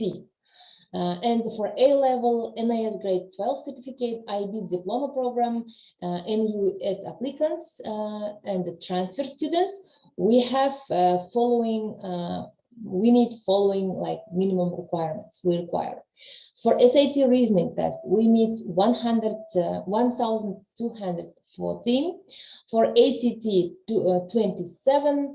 For A-level and NIS grade 12 certificate category, we need not less than ABB grades for any subjects, for any. Then for IB DP category, we have like requirements 30 total score and 445 for 3 subjects of high level subjects. And as I told you, we have from this year new category. This is an Azerbaija University entrance test. In short, we call it NU ET. So this is like a special test for free of charge test. It will be held by Azerbaija University. This is like there you will have 2 subjects. The first one is mathematics and problem solving, and the second one is critical thinking, I guess. Yeah. So this is 2 subjects there. You should not less than 60 in each sub score. You should get there, and 130 score is minimum score that you should get there for applying for undergraduate score. Yeah. About new ET, you will have, if you are going to apply by this category, you will get a special email from admission department about the format, about the dates, requirements of this test. So you will have like additional information from admissions department. So guys, about IELTS and Toefl English proficiency tests. So for IELTS with 6.5, this is the overall score, no less than 6.0 in each sub-score. For Toefl, 79. This is a minimum requirement for IELTS and Toefl. Please be reminded that Toefl IBT home edition will not be considered from this year. So for these categories, as I mentioned, before, so interview is not required. Only for transfer students, we will need from you your GPA and recommendation letters, 2 recommendation letters. So GPA is 3 out of 4.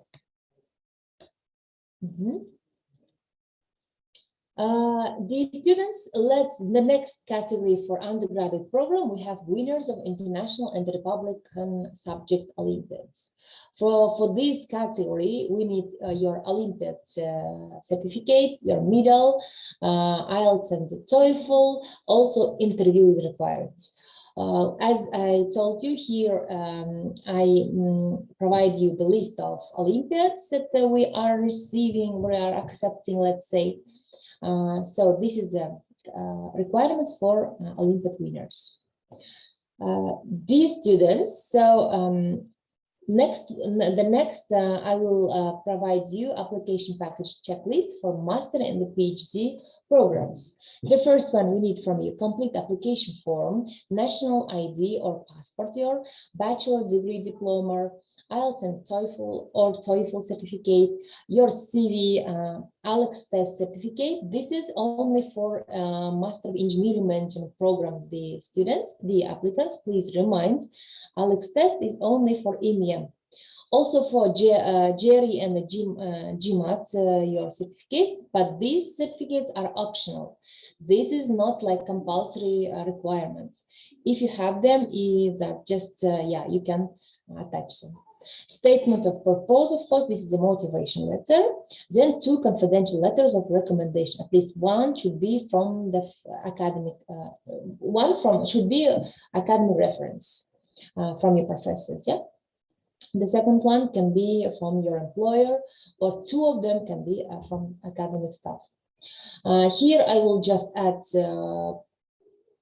answer for Azamat's before asked question about confidential letters. Dear students, when you are going to when you create your account in the admission portal, you will have like a special part about recommendation letters. There you should provide the name of your professor that will give you these reference letters, and or your employer. Yeah. Then there will be special place where you should put their emails. So you should put your emails there. Then this professor or your employer will get a special email from admission department in Azerbaija University. There they will have special link where they should answer the questions about you. So this will be considered as a recommendation letter. This is the first way. The second way is you can, of course, provide a recommendation letter in an official blank of your university or of your workplace, then with a stamp and with professors or employers' signature. This is like the second way. You can attach, you can scan and attach them. Okay.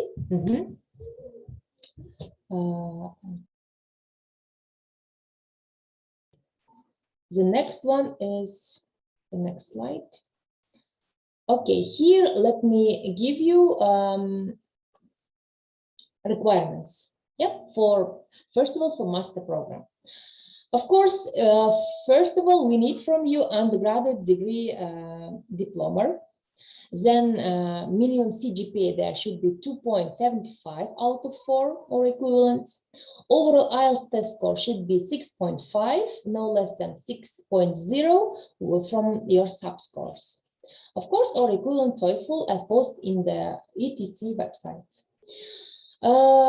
Yeah, so as you know, guys, you will have like a special program, NU SEDS we call it, Azerbaija University 0-year program. This is like a let's say foundation year for master degree program, yeah, in a basic word. So NU SEDS is for NU SEDS we have like a little bit different requirement for IELTS. So IELTS test score there for NU SEDS should be 5.5 with no more than 1 sub-score, 5.0. Please just remember it.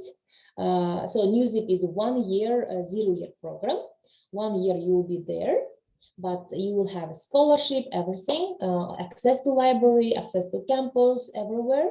Then after 1 year, you will have you will be transferred to a master degree program.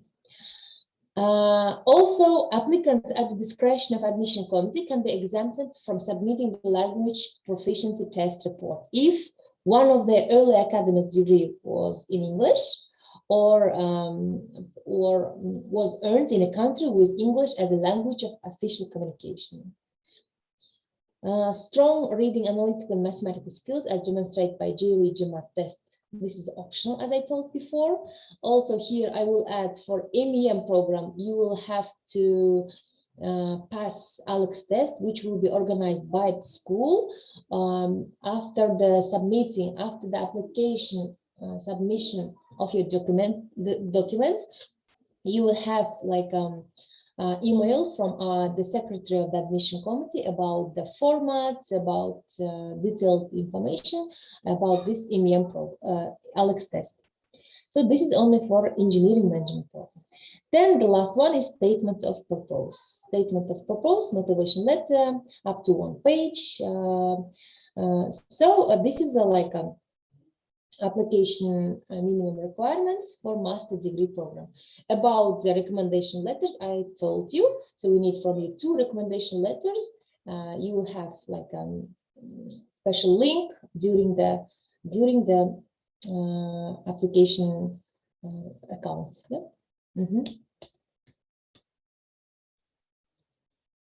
I'm sorry. So this is the minimum requirements for PhD program. This is quite similar to master degree, but there's some difference. An undergraduate degree, bachelor degree, diploma we need from you, then master degree or equivalents. During the application period, final year students may submit official current transcript for consideration. Also, the minimum CGPA is 2.75 out of 4. The English proficiency the same as master, so IELTS test score should be 6.5, sub-score no less than 6.0. Toefl as posted in the ETC website.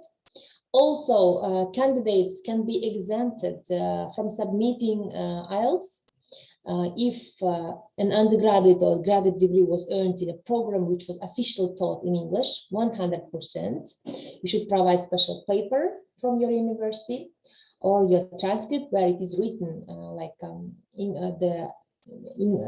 language of instruction was English, something like this. Then one of their earlier academic degrees was earned in a country with English as the language of official communication, academic instruction, and daily life.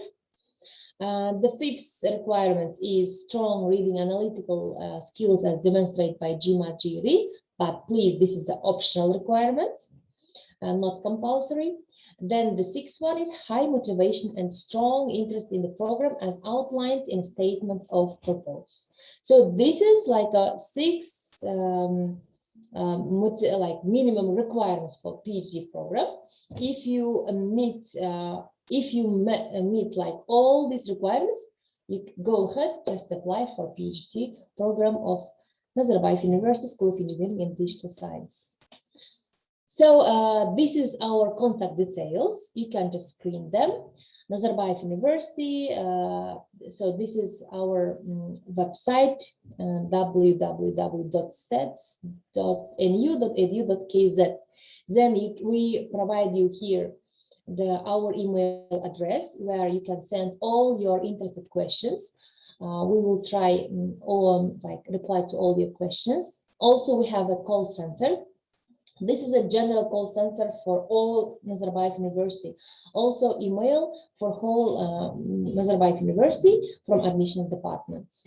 So all your questions are welcome. Thank you for your attention. Thank you. We have questions in the chat box. Good afternoon, Ms. Aida. Can you please tell through which category it's better to apply, the NU ET or SAT? Is there a difference in the attitude of the commission? So, as I told you, NU ET is a new category. This is just for NU ET category. You should submit. You should pass. This special entrance test, which will be organized by Nazarbayev University. This test is. You can see the dates, all things in important dates, important information parts in our website, Nazarbayev University. So this is free of charge. The deadline for this is 6th of January. And you should submit Ielts and Toefl. This is for NU ET category. The second category is SAT, as you told. This is for if you are a graduate of secondary school, you should submit this SAT certificate. From this year, we have like a big change. We will accept only SAT reasoning test without reasoning test results. Before, you know that we needed from you SAT subject test, then SAT reasoning test with essay. But from this year we had a change as College Board closed SAT subject test. From this year we accept from you only SAT reasoning test. Minimum score is to 1,240. Thank you. Thank you, Aida. The next question: what's the difference between CV and purpose statement? Could you please tell more about the purpose statement? What it should be? CV is резюме на русском, где вы когда вы подаете на работу, например, пишете же, да, CV, резюме.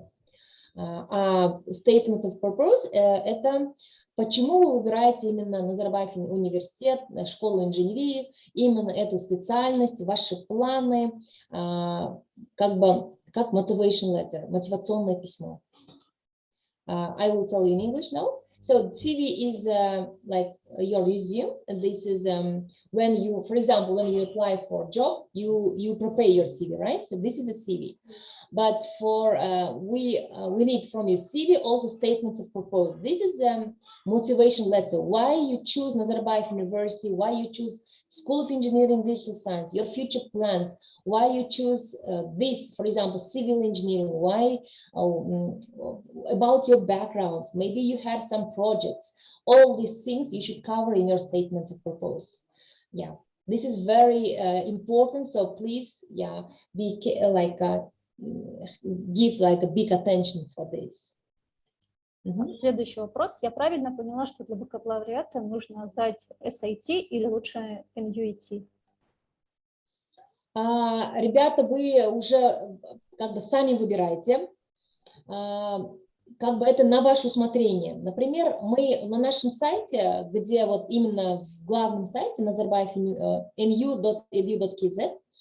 там, где есть раздел поступления. Когда вы нажимаете, вы видите как бы список программ, и там выбираете undergraduate, бакалавриат. И есть там entry requirements, требования, да? Когда вы туда заходите, вы увидите там 6 категорий. И для каждой категории есть свои критерии, то есть свои нужные документы, которые вы должны сдать. Вы открываете каждую и посмотрите, где вам лучше, у вас где лучше показатели, вы где можете себя показать в лучшем как бы свете, да? Например, NUET, это, я же говорю, это вот новая категория с этого года. Это специальный тест, который будет сдаваться на Назарбаев университете именно. Дедлайн для этого 6 января. До 6 января вы уже сдадите этот тест по 2 предметам. Математика и problem solving идет. Минимально вы из каждого предмета должны получить 60 баллов. Там, в общем, у вас 130. А SAT это уже другая, получается, категория, где, если вы выпускник средней школы, также, если вы трансфер студент, да, как бы переводите с другого вуза к нам, то вы должны будете сдать, конечно, SAT reasoning тест, именно reasoning, потому что с этого года мы не принимаем уже subject тест, только reasoning тест. Там идет минимальный балл 1240, без эссе. В этом году облегчили вам чуть-чуть. Следующий вопрос. Какие требования на foundation? Ребята, по foundation идет, это как бы идет уже другой департамент, другая школа, поэтому лучше как бы у них узнать. Вы на сайте можете увидеть их контакты, у них тоже свои специальные тесты, так как они к нам не относятся, поэтому я как бы не буду сейчас я вам давать информацию, так как боюсь, что я дам неверную информацию. Следующий вопрос. Есть ли подготовка к NU ET? NU ET, к сожалению, нет, но вы можете, у нас на сайте главном есть готовые видео, где подробно наши коллеги рассказывают про этот тест и дают типс, подсказки. Вы можете найти у нас на сайте. Да. Оно больше похоже на, так сказать, на SAT, но идет немножко, чуть-чуть другой формат, но в общей сложности похоже на SAT. Thank you. The next question, is it possible for students to apply for a bachelor's degree through both NUET and SAT? Выбрать обе категории. Ребята, вы, когда будете сдавать, например, бакалавриат, у вас возможность только сдать документы по одной категории. Ребята, давайте я сейчас еще раз уточню.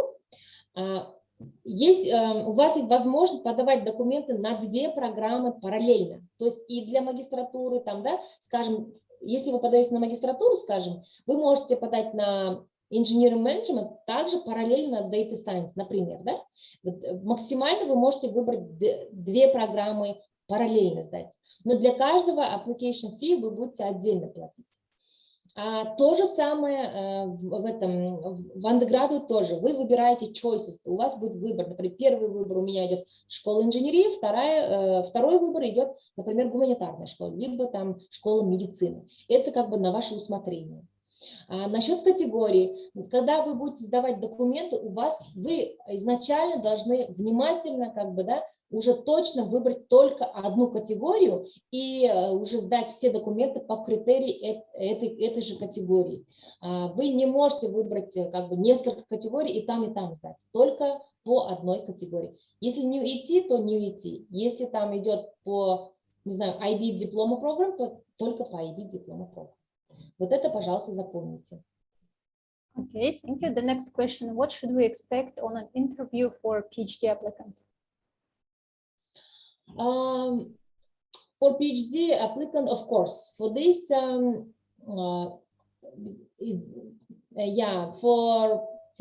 usually in these interviews, our professors will ask you about your background, about your experience, about your research interest. This is the like basic things.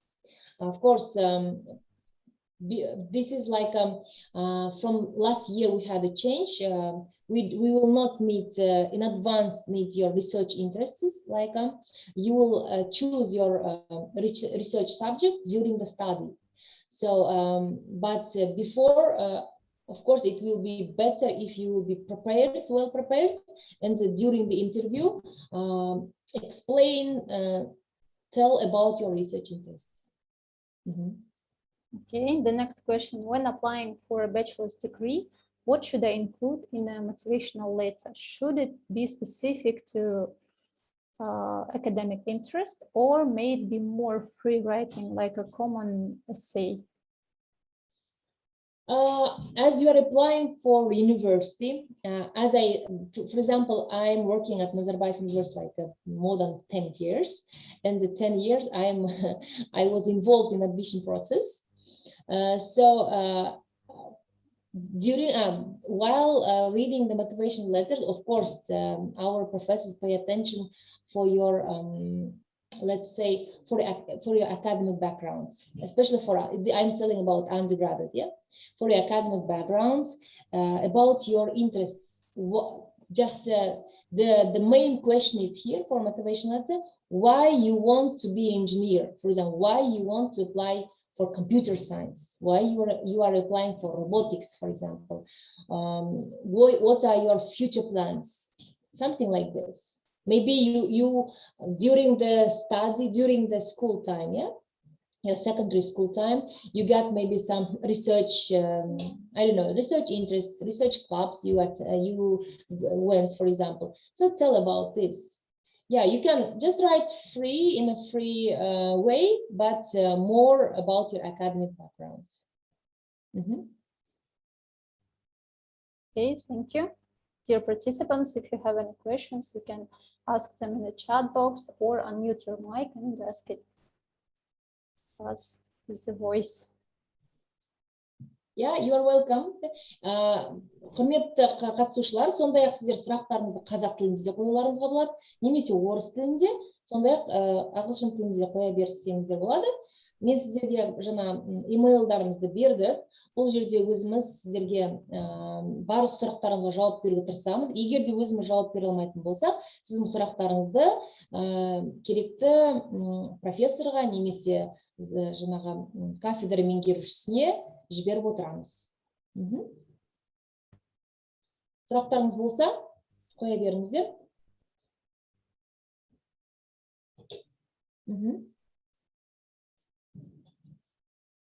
Можно ли спросить вопрос?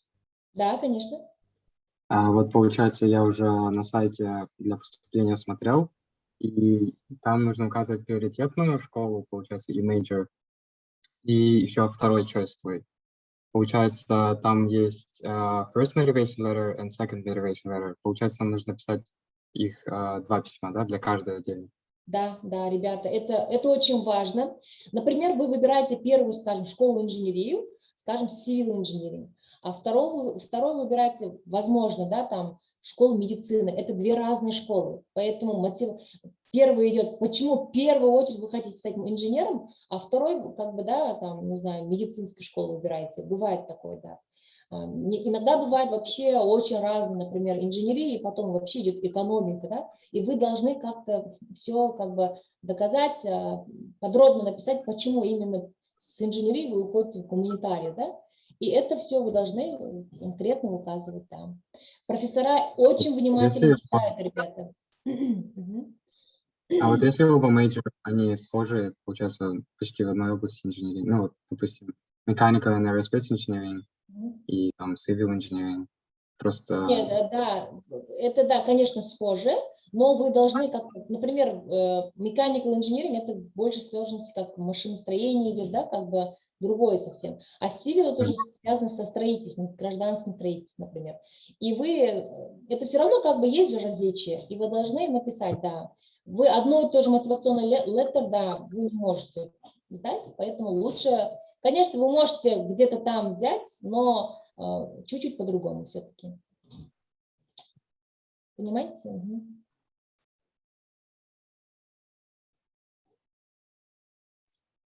Спасибо большое. Еще можно уточнить, вот мы эти два мотивационных письма подаем, и их проверяют, получается, каждая школа отдельно или нет? Допустим, вот на School of Digital Science and Engineering и другая школа. У них отдельные комиссии?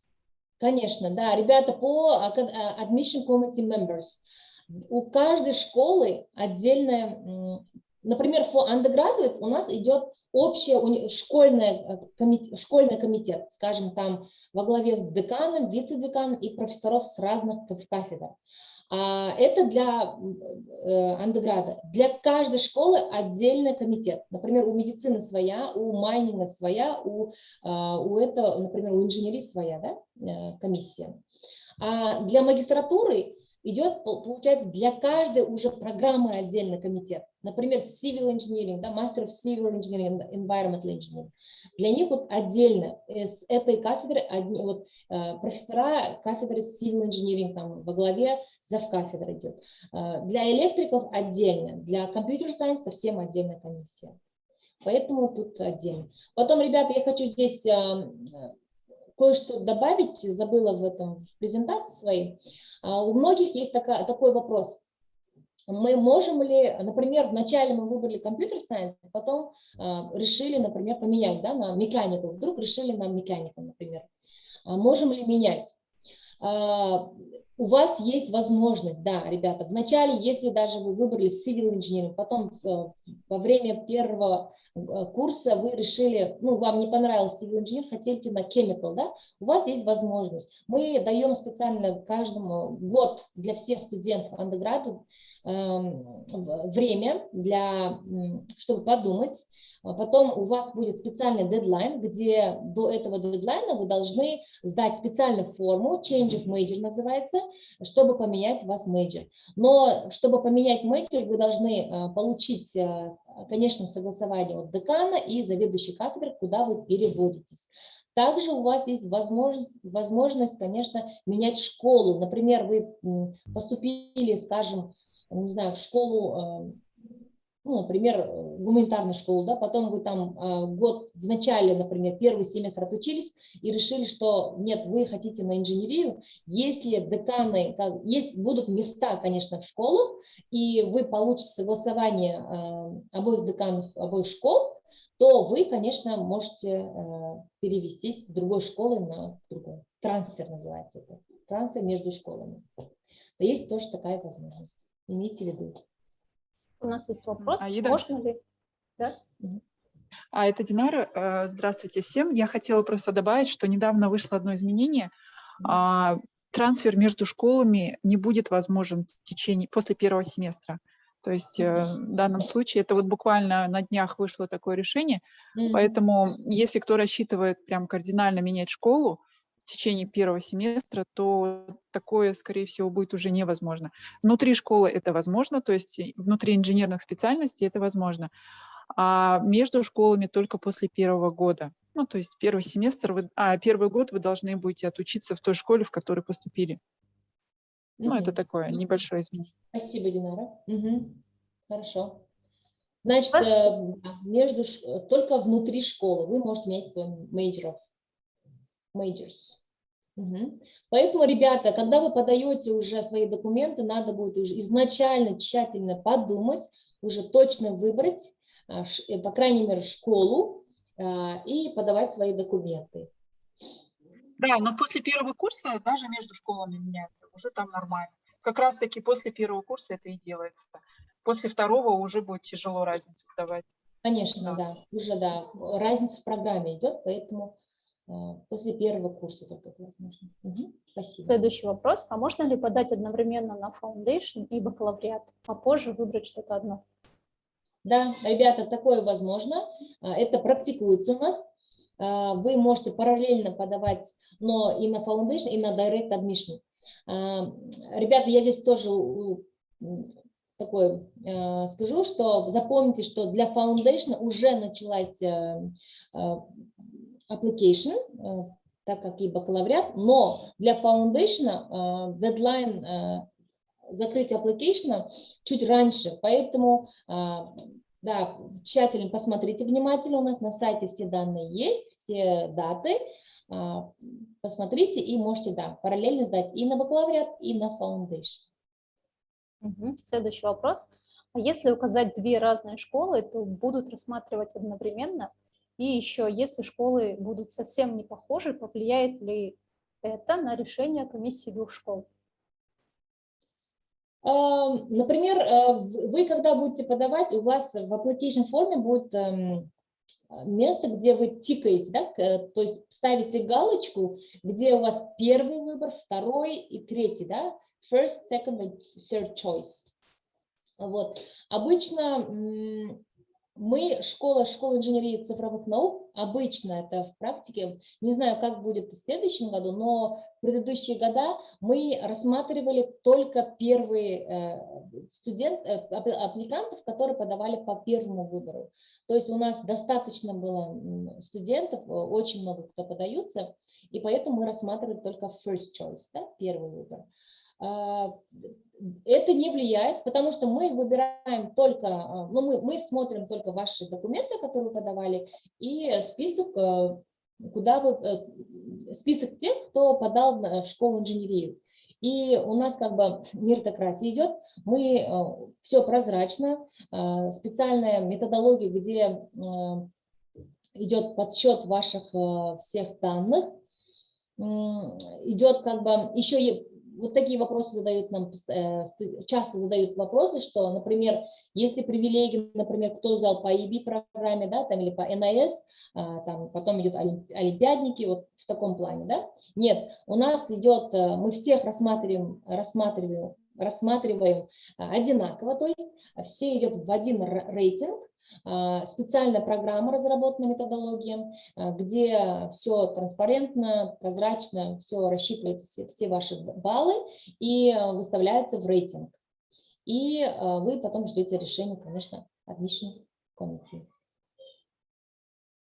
Спасибо. Следующий вопрос. Какой обычно конкурс на место в этой школе admission rate? Сейчас я вам вышлю статистику, можно будет посмотреть, как это было в предыдущие годы. Про следующие годы мы сказать не можем, так как это будет зависеть от количества госгрантов. Конечно, конечно. Сейчас Лунара, да, поделится с вами ссылкой, где указаны все данные по годам.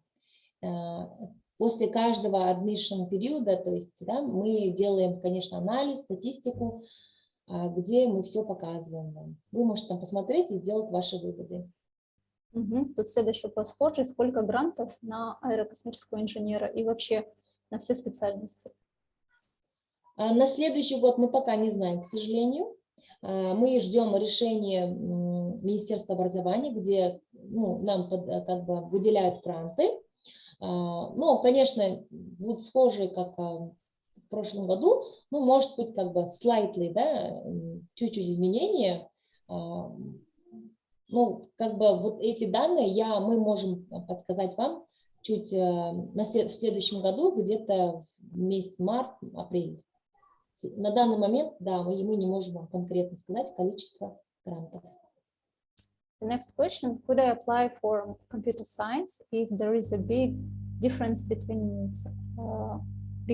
in my subjects in my master's and the bachelor programs? Конечно, of course, everybody can apply. We cannot forbid you, yeah. So you can apply for computer science, and during the interview and in your motivation letter, you should clearly indicate the reason why you're applying for computer science, why you need this computer science. So, and during the interview, you should clarify and indicate the reasons. Thank you. Следующий вопрос. Sorry for this interrupting you. As our dean mentioned before, you can write email. We can forward the email to the head of computer science department, to professors. They can advise you, just to give you their advice. It is possible. You can send us. Когда примерно приходят admission decisions? Как я до этого показывала, ребята, вам steps, да, первый идет, давайте еще раз скажу, первый идет, вы подаете до дедлайна все ваши документы. Когда дедлайн закроется, все ваши документы сначала проверяются департаментом по приему на правильность, четкость, то есть на все правильности ваших документов. Только правильные документы, которые meet all the requirements, да, let's say, они потом отправляются в школы, где admission member, то есть члены комиссии будут проверять все ваши документы заново. И это тоже займет как бы время, да. Потом вы приглашаетесь на интервью. Я говорю про мастер и про докторантуру программы, и про категорию олимпиадники в андеграду. Остальным не нужно интервью. Вот, потом идет интервью. После интервью вы уже ждете где-то decision. Если, скажем, у вас где-то в конце апреля дедлайн, скажем, да, то где-то, наверное, в конце июня вы получите decision.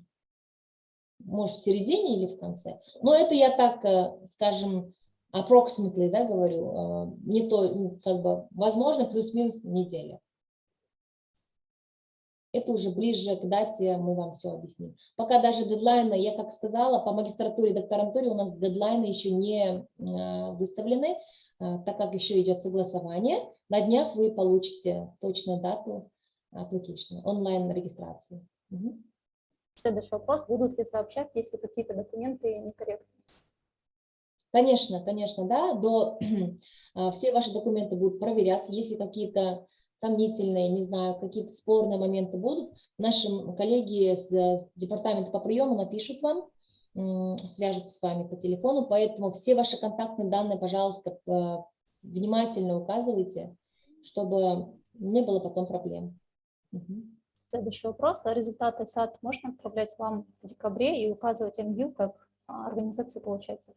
Да, конечно. Когда откроется онлайн-application, до дедлайна у вас целое время, вы можете там уже и Ielts, и SAT, и все ваши данные до нажатия Submit Application вы можете изменить, доложить что-то, да, у вас будет время, да.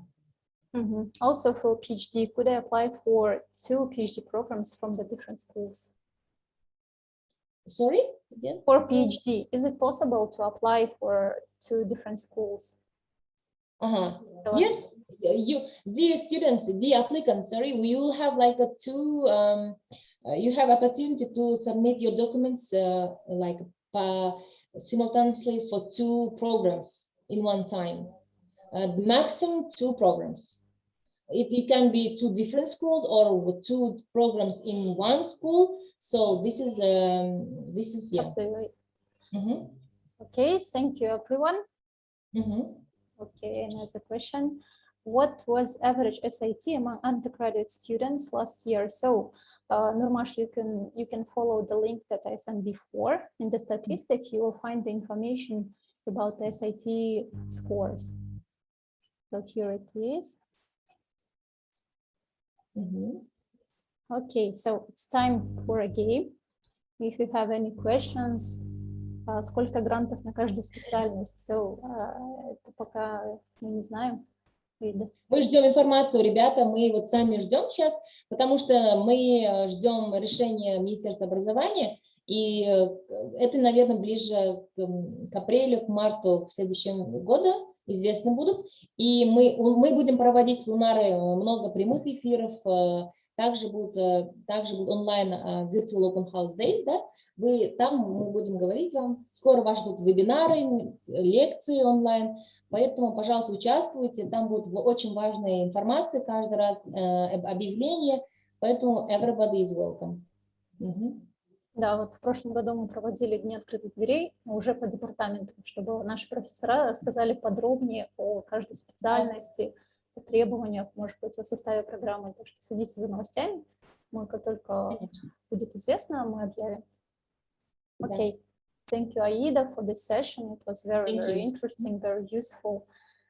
Thank you, dear participants, for your questions. We are glad and we hope that we covered all the questions. But if you still have some questions, please email us. Here you can find our email. You can write us. Okay. And now it's time for the game. We developed a special treasury hunting game. It's very complicated, in my opinion, but however, we'll get the prizes. Here are the rules.